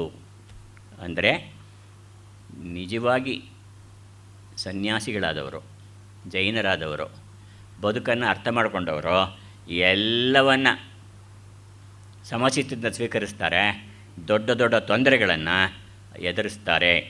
ಪ್ರತಿ ಕಥೆಯಲ್ಲೂ ಇಂತಹ ಒಂದು ಪ್ರಾಕೃತ ಗಾಥೆ ಬರ್ತದೆ. ಆ ಗಾಥೆಗೆ ತಕ್ಕಂತೆ ಒಂದು ಕಥೆ ನಾನಿವತ್ತು ಹೇಳಬೇಕು ಅಂತಿರೋದು ಒಂದೇ ಒಂದು ಕಥೆಯನ್ನು. ಆ ಒಂದು ಕಥೆಯಲ್ಲೇ 9 ಕಥೆ ಇದೆ, ಅದು ಬೇರೆ ವಿಷಯ. ಹೋಗ್ತಾ ಹೋಗ್ತಾ ಹೋಗ್ತಾ ಅದು ಎಷ್ಟೋಗುತ್ತೆ ಅಂದರೆ, ಮುಖ್ಯವಾಗಿ ಆರಂಭ ಸುಕುಮಾರ ಸ್ವಾಮಿಯ ಕಥೆ ಅಂತ. ಕನ್ನಡದಲ್ಲಿ ಸುಕುಮಾರ ಸ್ವಾಮಿಯ ಜೀವನನೇ ಒಬ್ಬ ಬರೆದಿದ್ದಾನೆ. ಅದು ಅನೇಕರು ಬರೀತಾರೆ ಇದನ್ನು. ಸುಕುಮಾರ ಅಂದರೆ ಈ ಕಾನ್ಸೆಪ್ಟ್ ನನಗೆ ತುಂಬ ಇಷ್ಟ ಆಯಿತು. ತುಂಬ ಮೃದು. ಸೌಕುಮಾರ್ಯ ಅಂತಂದರೆ ಯಾವುದು ಕಷ್ಟ, ತೊಂದರೆ, ಹಿಂಸೆ ಗೊತ್ತಿಲ್ಲದೆ ಇರೋನು. ಅವನಿಗೆ ಅವ್ರ ತಾಯಿ ಬಂದುಬಿಟ್ಟು ಯಶೋಭದ್ರ ಬಂದು, ನೋಡು ರಾಜರು ಬರ್ತಾ ಇದ್ದಾರೆ ಅಂತಂದರೆ ಅವನಿಗೆ ಏನು ಗೊತ್ತಿಲ್ವಲ್ಲ. ರಾಜನ್ ಎಂಬನ್ವಳನೆ ಅವನಾರ್ ರಾಜ ಅಂತ ಒಬ್ಬ ಇರ್ತಾನೆ, ಯಾರವನು ಅಂತ ಕೇಳ್ತಾರೆ. ಇಲ್ಲಪ್ಪ, ಭಾಳ ದೊಡ್ಡವರು, ನಮಗಿಂತ ದೊಡ್ಡವರು ಇದ್ದಾರಾ? ಅವನಿಗೆ ಅರ್ಥ ಇಲ್ಲ, ಅವ್ರ ತಾಯಿನೇ ಬಹಳ ದೊಡ್ಡವಳು ಅವನ ದೃಷ್ಟಿಯಲ್ಲಿ. ಇಂತಹ ಸೌಕುಮಾರ್ಯವನ್ನು ಅಂದರೆ ಕಠಿಣವಾದ ವೇದನೆಗಳನ್ನು ಒಂದನ್ನೂ ಬಲ್ಲದ ಎಲ್ಲದನ್ನೂ ಒಲ್ಲದಂಥ ವ್ಯಕ್ತಿಯವನು ಕೊನೆಗೆ ಏನಾಗ್ಬಿಡ್ತಾನೆ ಗೊತ್ತಾ? ಇವನೇ ಇನ್ನು 3 ತಿಂಗಳು ಆಯುಷ್ಯ ಇದೆ ಅಂತ ಯಾರೋ ಒಬ್ಬರು ಹೇಳಿದ್ರು ಅಂಥೇಳಿ ಘೋರವಾದ ವೇದನೆಗಳನ್ನು ಅನುಸರಿಸಿ ಆಮೇಲೆ ತಪಸ್ಸು ಮಾಡಿ ಸತ್ತೋಗ್ತಾನೆ. ಅವನು ಬರೀ ಕಾಲಲ್ಲಿ ನಡೀತಾನೆ. ಅವನ ಮೇಲೆ ಸಿಟ್ಟಿದ್ದ ಹಿಂದಿನ ಕೆಲವು ಇವರೆಲ್ಲ ಬಂದು ಅವನ ಜೀವ ತಿಂತಾರೆ. ಈ ಕಥೆ ನೀವು ಭಯಂಕರವಾಗಿ ಹೇಳಿದ್ರೆ ಯಾರಿಗೂ ಅರ್ಥವಾಗೋದಿಲ್ಲ. ನಾನು ಸುಮ್ಮನೆ ಹೇಳ್ತೀನಿ. ಒಂದು ಕಥೆ ಇಲ್ಲಿ ಬರೋದು. ಒಂದು ಕಥೆ. ಯಶೋಭದ್ರೆ ಅಂತ ಒಬ್ಬಳಿರ್ತಾಳೆ. ಅವಳು ವ್ಯಾಪಾರಿ, ಅಂದರೆ ತುಂಬ ಶ್ರೀಮಂತೆ. ಆಕೆ ಎಂಥ ಶ್ರೀಮಂತೆ ಅಂತಂದರೆ ನೋಯಿಸ್ಕೊಳಕ್ಕಾಗಲ್ಲ ನಿಮಗೆ. ಒಬ್ಬ ಪರ್ಷಿಯಾದಿಂದ ರತ್ನಗಂಬಳಿ ಮಾರೋನು ಬರ್ತಾನೆ. ನೀವು ತಗೊಂಡಿರೋ ಕಥೆ ನೋಡಿ. ರತ್ನಗಂಬಳಿ ಮಾರೋನು ಬರ್ತಾನೆ. ಬಂದರೆ ಮಹಾರಾಜನಿಗೆ ತೊಗೊಳ್ಬೇಕು ಅಂತ ಇಷ್ಟ ಅಲ್ವಾ? ತುಂಬ ಶ್ರೀಮಂತ ಮಹಾರಾಜನೇ. ಆದರೆ ಅದರ ಬೆಲೆ ಕೇಳಿಬಿಟ್ಟು ಅವನು ಬೇಡ ಅಂದ್ಬಿಡ್ತಾನೆ. ನನಗೆ ಬೆಂಗಳೂರಿನಲ್ಲಿ ಯಾವುದೊಂದು ಹೋಟ್ಲಿದೆ ಅಂತ, ಇಲ್ಲಿ ಒಂದು ದೋಸೆಗೆ 1,002 ರೂಪಾಯಿ ಅಂತೆ. ಕೇಳೋಕ್ಕೆ ಚೆನ್ನಾಗಿರುತ್ತೆ. ಪತ್ರಿಕೆಯಲ್ಲಿ ಓದಿದೆ, ನನಗೆ ತುಂಬ ಸಂತೋಷ ಆಯಿತು. ನನ್ನ ಸ್ನೇಹಿತರನ್ನೂ ಕರ್ಕೊಂಡು ಹೋಗೋಕ್ಕೆ ಇಷ್ಟಪಡಲ್ಲ ನಾನು. ಯಾಕಂದರೆ ಯಾರೂ ಒಂದೇ ಒಂದು ತಿನ್ನೋಕ್ಕಾಗಲ್ಲ ನೋಡಿ. ಒಂದು 2-3 ತಿನ್ನಬೇಕಾಗಲ್ಲ. 3 ಜನರು ಹೋಗ್ತೀವಲ್ಲ ಕೊನೆಗೆ. ಅಂದರೆ ಒಬ್ಬ ಮಹಾರಾಜನಿಗೇ ಅದರ ಬೆಲೆ ಜಾಸ್ತಿ ಅಂತ ಅನಿಸುತ್ತೆ. ಕಾರ್ಪೆಟ್ ಅದು. ಆಮೇಲೆ ಅವನು ಹೋಗಲಿ ಅಂತ ಮಡಿಸ್ಕೊಂಡು ಹೋಗ್ತಾನೆ. ಹೋಗ್ತಾ ದಾರಿಯಲ್ಲಿ ಇವಳ ಮನೆಗೆ ಹೋಗ್ತಾನೆ, ಯಶೋಭದ್ರೆ ಮನೆಗೆ ಹೋಗ್ತಾನೆ. ಅವಳು ಎಂಥವಳು ಅಂತಂದರೆ ಅದನ್ನು ವ್ಯಾಪಾರ ಮಾಡ್ತಾಳೆ. ಅವನು ಹೇಳಿದ ಬೆಲೆ ಕೊಡ್ತಾಳೆ. ಕೊಟ್ಬಿಟ್ಟು ಏನು ಮಾಡ್ತಾಳೆ ಗೊತ್ತಾ? ಅದನ್ನು ಅವನಿಗೆ 32 ಜನ ಸೊಸೆಯರಿದ್ದರು. ಒಬ್ಬನೇ ಮಗ, 32 ಜನ ಹೆಂಡ್ತಿಯರು ಅವನಿಗೆ, ಈ ಸುಕುಮಾರನಿಗೆ. ಅವ್ರಿಗೆ ಚಪ್ಪಲಿಗೆ ಬಟ್ಟೆ ಮಾಡ್ತಾಳೆ. ಅದನ್ನು ಚಪ್ಪಲಿ ಮೇಲ್ಗಡೆ ಉಂಗುಟ ಇರಬೇಕಲ್ಲ, ಅಲ್ಲಿಗೆ. ಅಂದರೆ ಎಂಥ ಶ್ರೀಮಂತೆ ಇರಬೇಕು ಅವಳು ಅಂತ. ರಾಜನು ಕೊಳ್ಳಲು ಒಪ್ಪದ ಒಂದು ರತ್ನಗಂಬಳಿಯನ್ನು ದುಡ್ಡು ಕೊಟ್ಟು ಕೊಂಡ್ಕೊಂಡು 32 ಜನ ಸೊಸೆಯರಿಗೆ ಚಪ್ಪಲಿಗೆ ಬಟ್ಟೆ ಮಾಡಿ ಅದನ್ನು ಕೊಡ್ತಾಳಲ್ಲ. ಇದು ರಾಜನಿಗೆ ಗೊತ್ತಾಗದೇ ಇರುತ್ತೆ. ಅವನಿಗೂ ಆಶ್ಚರ್ಯ ಇರುತ್ತೆ, ಯಾರು ಕೊಂಡ್ಕೊಳ್ತಾರೆ ನೋಡೋಣ ಅಂತ. ಇವ್ರು ತಗೊಂಡ್ರು ಅಂತ ಹೇಳಿಬಿಟ್ಟು. ಆಗ ಕಥೆ ಎಷ್ಟು ಚೆನ್ನಾಗಿದೆ ಅಂದರೆ, ಮಹಾರಾಣಿನ ಕರ್ಕೊಂಡು ಅವನು ಹೇಳ್ತಾನೆ, ನಾನು ತಮ್ಮ ಮನೆಗೆ ಬರಬೇಕಲ್ಲ ಯಶೋಭದ್ರೆಗೆ. ಅವಳಿಗೆ ರಾಜ ನಮ್ಮ ಮನೆಗೆ ಬರ್ತಾನೆ ಅಂದರೆ ಸಂತೋಷ ಅಲ್ವೇ? ಬನ್ನಿ ದಯವಿಟ್ಟು ಅಂತ ಹೇಳ್ತಾಳೆ. 32 ಜನ ಸೊಸೆಯರಿದ್ದಾರೆ. ಆಶ್ಚರ್ಯ ರಾಜನಿಗೆ ಅವ್ರ ಮನೆಯನ್ನು ನೋಡಿ. ಅಷ್ಟು ದೊಡ್ಡ ಮನೆ ಅದು. ಇವಳೇನು ಸಿದ್ಧತೆ ಮಾಡ್ತಾಳೆ ಗೊತ್ತಾ?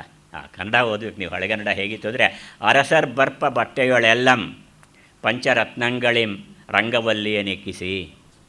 ಪಂಚರತ್ನಗಳಿಂದ ರಂಗೋಲಿ ಹಾಕಿಸ್ತಾರೆ. ಯಾರು? ರಾಜ ಬರೋ ದಾರಿಗೆ ಅವಳು ಶ್ರೀಮಂತಿಕೆ ವಿಚಾರ ಹೇಳಿ. ಆಮೇಲೆ ನೇತ್ರವಟ್ಟೆ ಚೈನಾ ದುಕೂಲಾದಿ ದಿವ್ಯ ವಸ್ತ್ರಂಗಳಂ ಪಾಸಿ, ಚೈನಾ ಬಟ್ಟೆಗಳನ್ನು ತರಿಸಿ ಅದನ್ನು ಹಾಸಿ, ಮಣಿಗಣ ನಿಬದ್ಧಮಪ್ಪ ಹೇಮಮುಕ್ತಾಹಾರಂಗಳಿಂ ತೋರಣಗಳಂ ಕಟ್ಟಿಸಿ ಅರಸರ ಬರವಂಪಾರುತ್ತಿರೇ. ನಿಮಗೆ ಅರ್ಥ ಆಗದೆ ಇದ್ರೆ ಏನಂತೆ, ಅರಸರ ಬರವನ್ ಬರುವಿಕೆಯನ್ನು, ಪಾರುತ್ತಿರೆ ಅಂದರೆ ಯೋಚನೆ ಎದುರು ನೋಡ್ತಾ ಇದ್ದರೆ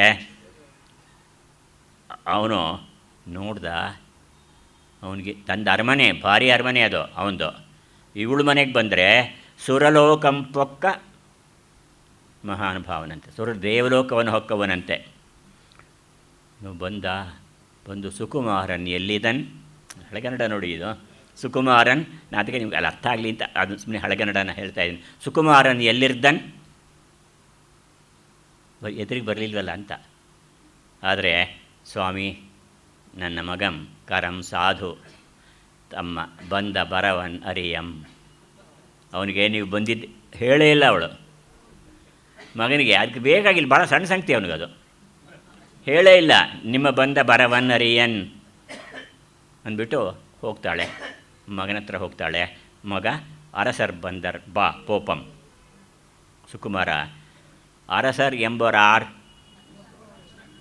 ರಾಜ ಅಂತ ಇದೆಯಲ್ಲಿ ಏನವನು, ಯಾರವನು?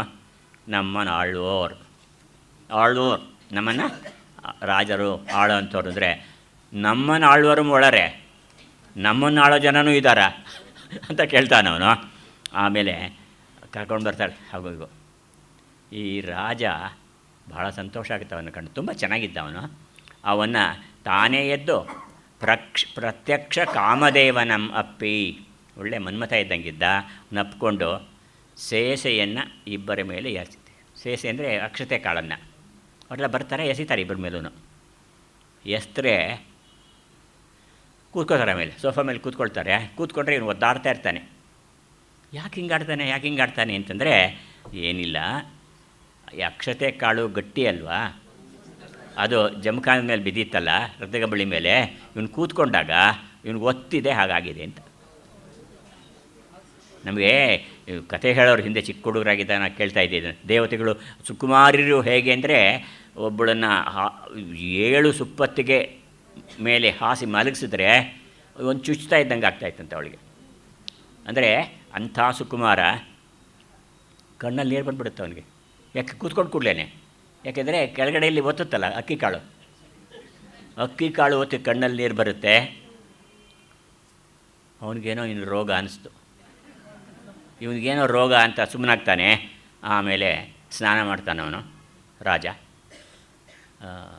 ರಾಜರುಗಳು ಸ್ನಾನ ಮಾಡಿದ ವಿಚಾರ ಇಲ್ಲೇ ಬರೋದು ಜಾಸ್ತಿ, ಬೇರೆ ಕಡೆಗಳಲ್ಲಿ ಅವ್ರು ಮಾಡಿದ್ರು ನಮಗೆ ರೆಫರೆನ್ಸ್ ಸಿಗೋದಿಲ್ಲ ಜಾಸ್ತಿ.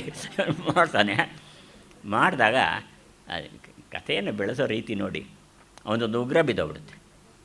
ರಾಜನ ಉಂಗುರ ಎಷ್ಟು ಶ್ರೇಷ್ಠವಾದ್ದಲ್ವ ಅದು, ವಜ್ರದ ಬೆಲೆ ಬಾಳುವ ವಜ್ರದ ಉಂಗುರ ಕೆಳಗೆ ಬಿದ್ದೋಗ್ಬಿಡುತ್ತೆ ಬಚ್ಚಲಲ್ಲಿ, ತೊಟ್ಟಿಯಲ್ಲಿ. ಆಗ ಏನು ಮಾಡ್ತಾನೆ ಅವನು, ಹೇಳ್ತಾನೆ ಅವಳಿಗೆ. ಆಗ ಅವ್ರು ಏನು ಮಾಡ್ತಾರೆ, ಅಯ್ಯೋ ಬಚ್ಚದ ಮನೆ ತೊಟ್ಟಿ, ಅದು ಸ್ನಾನ ಮಾಡೋ ತೊಟ್ಟಿ, ಅದು ನೀರು ತುಂಬ ಸುಮಾರು 20 ಅಡಿ ನೀರು ನಿಂತಿರುತ್ತೆ ಅಲ್ಲಿ. ಅವಳು ಅದ ಛಿದ್ರಗಳನ್ನೆಲ್ಲ ತೆಗೆಸ್ಬಿಟ್ಟು ನೀರೆಲ್ಲ ಹೋಗುವಂತೆ ಮಾಡ್ತಾಳೆ. ಮಾಡಿ ನೋಡಿದ್ರೆ ಅಲ್ಲಿ ಸುಮಾರು 3-4 ಸಾವಿರ ಉಂಗುರಗಳು. ಅದು ಶ್ರೇಷ್ಠವಾದ್ದು, ಇವನು ತಂದಿದ್ನೆಲ್ಲ ಅದಕ್ಕಿಂತ. ನೀವೇ ಹುಡುಕೊಳ್ಳಿ ಅಂತಾಳೆ. ನಾವು ಎಲ್ಲಿನ ಅಂತ ನೋಡೋಣ, ನೀವೇ ಹುಡುಕೊಳ್ಳಿ. ಇವನು ಹುಡುಕ್ತಾನೆ, ಸಿಕ್ಕಲಿಲ್ಲ ಅವನಿಗೆ. ಆಶ್ಚರ್ಯ ಆಗೋಯಿತು. ಇಷ್ಟು ಇವ್ರ ಮಗ ಸ್ನಾನ ಮಾಡುವಾಗ ದಿನಾಗಲೂ ಬೀಳಿಸ್ತಾ ಇದ್ದ. ಎಷ್ಟು ವರ್ಷದಿಂದ ಬೀಳಿಸಿದ್ದಾನೆ, ಅವೆಲ್ಲ ಹಾಗೆ ಬಿದ್ದಿದೆ, ಯಾರು ಎತ್ತೋಕ್ಕೆ ಹೋಗಿಲ್ಲ. ಇದು ಒಬ್ಬ ಶ್ರೀಮಂತಿಕೆಯನ್ನು ಆಡ್ಕೊಳ್ಳೋದಕ್ಕೆ, ಇನ್ನೊಬ್ಬರ ಶ್ರೀಮಂತಿಕೆಯನ್ನು ತೋರಿಸೋದಕ್ಕೆ ಇವರು ಇಂದ್ರನ ಭಂಡಾರ ತೆರೆದಂತೆ ಆಯ್ತಂತೆ ಅವರಿಗೆ. ಅದಕ್ಕೆ ಆಮೇಲೆ ಊಟಕ್ಕೆ ಕೂತ್ಕೊಳ್ತಾರೆ. ಊಟಕ್ಕೆ ಕೂತ್ಕೊಂಡ್ರೆ ಏನಾಗಿದೆ ಇವತ್ತು ಅಂದರೆ, ಅವನಿಗೆ ಸುವಾಸಿತವಾದ ಅಕ್ಕಿಯನ್ನೇ ಹಾಕ್ತಾಯಿದ್ರು ಪ್ರತಿನಿತ್ಯ ಅನ್ನಕ್ಕೆ. ಅಂದರೆ ತುಂಬ ಪರಿಮಳಭೂರಿತವಾದ ಅನ್ನವನ್ನು. ಈಗ ಮಾಡ್ತಾರಲ್ಲ, ಅಕ್ಕಿ ಒಂದು ಸಿಗುತ್ತಲ್ಲ ಒಂದು ಬಗೆ, ತುಂಬ ಸುವಾಸನೆ ಇರುತ್ತಲ್ಲ. ಹಾಂ, ಅದು ಕೂಡ ಏನಲ್ಲ, ಅದನ್ನು ಚೆನ್ನಾಗಿ ಮತ್ತೆ ಪರಿಮಳ ವಾಸನೆಯಲ್ಲಿ ಕರ್ಚೀಫ್ನಲ್ಲಿ ಕಟ್ಟಿ ಇಟ್ಟು ಒಣಗಿಸಿ ಆಮೇಲೆ ಅನ್ನ ಮಾಡ್ತಾಯಿದ್ರಂತೆ ಅವನಿಗೆ. ಇವತ್ತೇನಾಗಿದೆ ಅಂದರೆ, ಮಹಾರಾಜ ಇದ್ದಕ್ಕಿದ್ದಾಗೆ ಬಂದ್ಬಿಟ್ನಲ್ಲ, ಅದರಿಂದ ಅರ್ಧ ಇತ್ತು, ಇನ್ನರ್ಧ ಅಕ್ಕಿ ಸೇರಿಸ್ತಾರೆ ಅದಕ್ಕೆ. ಅದು ವಾಸನೆ ಅಕ್ಕಿನೇ, ಅದು ಸೇರಿಸಿ ಊಟ ಮಾಡಿದ್ದಾರೆ. ಇವನು ಊಟಕ್ಕೆ ಕೂತ್ಕೊಂಡಾಗ ರಾಜ ನೋಡ್ತಾ ಇದ್ದಾನೆ, ಅರ್ಧ ತಿಂತಾ ಇದ್ದ, ಇನ್ನು ಕೆಲವು ಉಳ್ತಾ ಇದ್ದ. ಯಾವ್ದು ತಿಂತಾ ಇದ್ದಿದ್ದು? ತನಗೆ ಆಗ್ತಾ ಇದ್ದ ಅನ್ನದ ಭಾಗ ಸಿಕ್ಕಿದಾಗ ತಿಂತಾ ಇದ್ದ, ರಾಜನಿಗೆ ಹಾಕ್ಬೇಕಾಯ್ತು ಅನ್ನ ಸೇರಿದಾಗ ಉಗಿತಾ ಇದ್ದ. ಇದು ಏನೋ ಒಂದು ರೋಗ ಇವನಿಗೆ ಅಂದ್ಕೊಂಡ. ರಾಜನಿಗೆ ಆಹಾರದೊಳ್ ಅರುಚಿ ಎಂಬುದು ಕುತ್ತಮ್ ಅಂದರೆ ಒಂದು ರೋಗ. ನಾವು ತಿನ್ನೋ ಆಹಾರದಲ್ಲಿ ನನಗೆ ಆಸಕ್ತಿನೇ ಇಲ್ಲ ಅಂತಂದರೆ ಏನು ಅಂದ್ಕೊಂಬಿಟ್ಟು ಬೇಜಾರಾಗುತ್ತೆ. ಅದು ಯಾಕೆ ಹಿಂಗಾಯಿತು ಹೆಂಗಾಯಿತು ಕೇಳ್ತಾನೆ. ಆಮೇಲೆ ಸಾಯಂಕಾಲ ಹೊರಡೋ ಹೊತ್ತಾಯಿತು. ರಾಣಿಗೆ ರಾಣಿ ಹೇಳ್ತಾನೆ ಇವನು, ತಾಯಿ ನೀವೇನು ತಿಳ್ಕೊಳ್ಬೇಡಿ, ನಿಮ್ಮ ಮಗನಿಗೆ ಏನೋ ಕಾಯಿಲೆ ಇದೆ ಅಂತ. ಅವಳು ಹೇಳ್ತಾಳೆ, ದೇವ ಈತಂಗೆ ಇದು ಕುತ್ತಮಲ್ತು, ಇದು ರೋಗ ಅಲ್ಲ. ಕಾರಣ ಹೇಳ್ತೀನಿ ಕೇಳಿ. ಸೇಸೆಯ ಸರ್ಷಪಂಗಳು ಒತ್ತಿ ಸಾಸಿವೆ ಕಾಳನ್ನು ಎರಿಸ್ತಾಯಿದ್ರು ಹಿಂದೆ, ಈಗ ಅಕ್ಕಿ ಕಾಳು. ಅದು ಒತ್ತಿ ಕೂತಿದ್ದ ಸೀಟ್ ಮೇಲೆಲ್ಲ ಇದು ಬಿದ್ದಿತ್ತಲ್ಲ, ಒತ್ತಿ ಸೊಂಟ ನೋವು ಬಂದಿದೆ. ಆಮೇಲೆ ಇನ್ನೊಂದು ಕಾರಣ ಏನಂದರೆ, ಒಂಥರ ಕುರುಡಾಡ್ತಾ ಇದ್ದ, ಕಾಣಲ್ಲ. ಏಕೆಂದರೆ ಬರಿಯ ಮಾಣಿಕ್ಯದ ಬೆಳಗ್ಗೆ ನೋಡುವ ವ್ಯಕ್ತಿ ಇವನು. ಮನೇಲಿ ಸೂರ್ಯ ಪ್ರವೇಶ ಮಾಡೋ ಹಂಗಿಲ್ಲ, ಅರ್ಧರಾತ್ರಿಯಲ್ಲಿ ಕೂಡ ಬೆಳಕು ಹಿಂಗಿರಬೇಕು. ಯಾಕೆಂದರೆ ಮಾಣಿಕ್ಯಗಳು ಇಲ್ಲಿ ಸೊಡರ ಬೆಳಕು ಕಂಡು ದೀಪ ಹಚ್ಚಿರ್ತಾರಲ್ಲ, ದೇವ್ರ ದೀಪ ಹಚ್ಚಿರ್ತಾರಲ್ಲ, ಅದನ್ನು ಕಂಡು ಅವನಿಗೆ ಸೇರಿಸದೆ ಕಣ್ಣೀರು ಬಂದಿದೆ. ನೀಲೋತ್ಪಲದೊಳು ವಾಸಿಸಿದ ಅಕ್ಕಿಯನ್ನು ಮಾತ್ರ ತಿಂತಾ ಇದ್ದ. ಇವತ್ತು ನೀವು ಬಂದಿದ್ದರಿಂದ ಬೇರೆ ಅಕ್ಕಿಯನ್ನು ಬೆರೆಸಿದ್ವಿ, ಆ ಭಾಗ ಉಗುಳ್ತಾ ಇದ್ದ ಅಷ್ಟೇ. ಇದನ್ನೆಲ್ಲ ಎಕ್ಸ್ಪ್ಲೇಷನ್ ಕೊಟ್ಟಾಗ ಲೋಕದೊಳ್ ಈತನೇ ಪರಮಾರ್ಥಿ ಸುಖಿ ಅವನು ಡಿಕ್ಲೇರ್ ಮಾಡಿಬಿಡ್ತಾನೆ. ನಿಜವಾಗಿ ಪರಮಾರ್ಥ ಸುಖಿ ಅಂತಂದರೆ ಇವನೇ ಅಂತ ಹೇಳ್ಬಿಟ್ಟು, ಇಂತಹ ವ್ಯಕ್ತಿ ಮುಂದೆ ನೋಡಿ ಇದೇ ಕಥೆಯಲ್ಲೇ ಯಾವ ಸ್ಥಿತಿಗೆ ಇಳಿತಾನೆ ಅಂತ ಅನ್ನೋ ವಿಚಾರ ಅಲ್ಲಿ ಬರುತ್ತೆ. ಒಂದು ಕಥೆ ಹೇಳ್ತೀನಿ, ಇದು ಸಂಬಂಧಪಟ್ಟಿದೆ, ಇವೆಲ್ಲ ಇವನಿಗೆ ಸಂಬಂಧಪಟ್ಟಿದ್ದೇನೆ.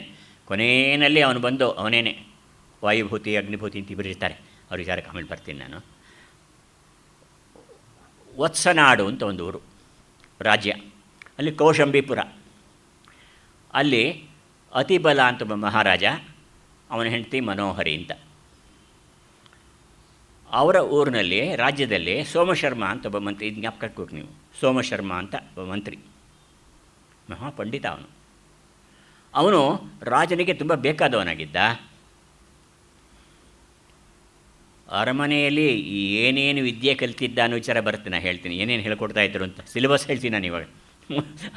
ಏನೇನು ಪಾಠ ಹೇಳ್ತಾಯಿದ್ರು ಸನ್ಯಾಸಿಗಳಿಗೆ. ಅವನಿಗೆ ಇಬ್ಬರು ಮಕ್ಕಳು, ಒಬ್ಬ ಅಗ್ನಿಭೂತಿ, ವಾಯುಭೂತಿ ಅಂತ. ಈ ಎರಡು ಹೆಸರುಗಳು ಅರ್ಥಪೂರ್ಣವಾಗಿವೆ ಅವು. ಅಗ್ನಿಭೂತಿ ಅಂದರೆ ಇಲ್ಲಿ ಅರ್ಥ ಉಜ್ವಲವಾಗಿ ಬೆಳಗ್ತಾ ಇದ್ದವನು ಅಂತ ಅರ್ಥ. ಇನ್ನೊಬ್ಬ ಗಾಳಿ ಕೊಚ್ಕೊಂಡು ಹೋಗ್ತಾ ಇದ್ದ ಅಂತ.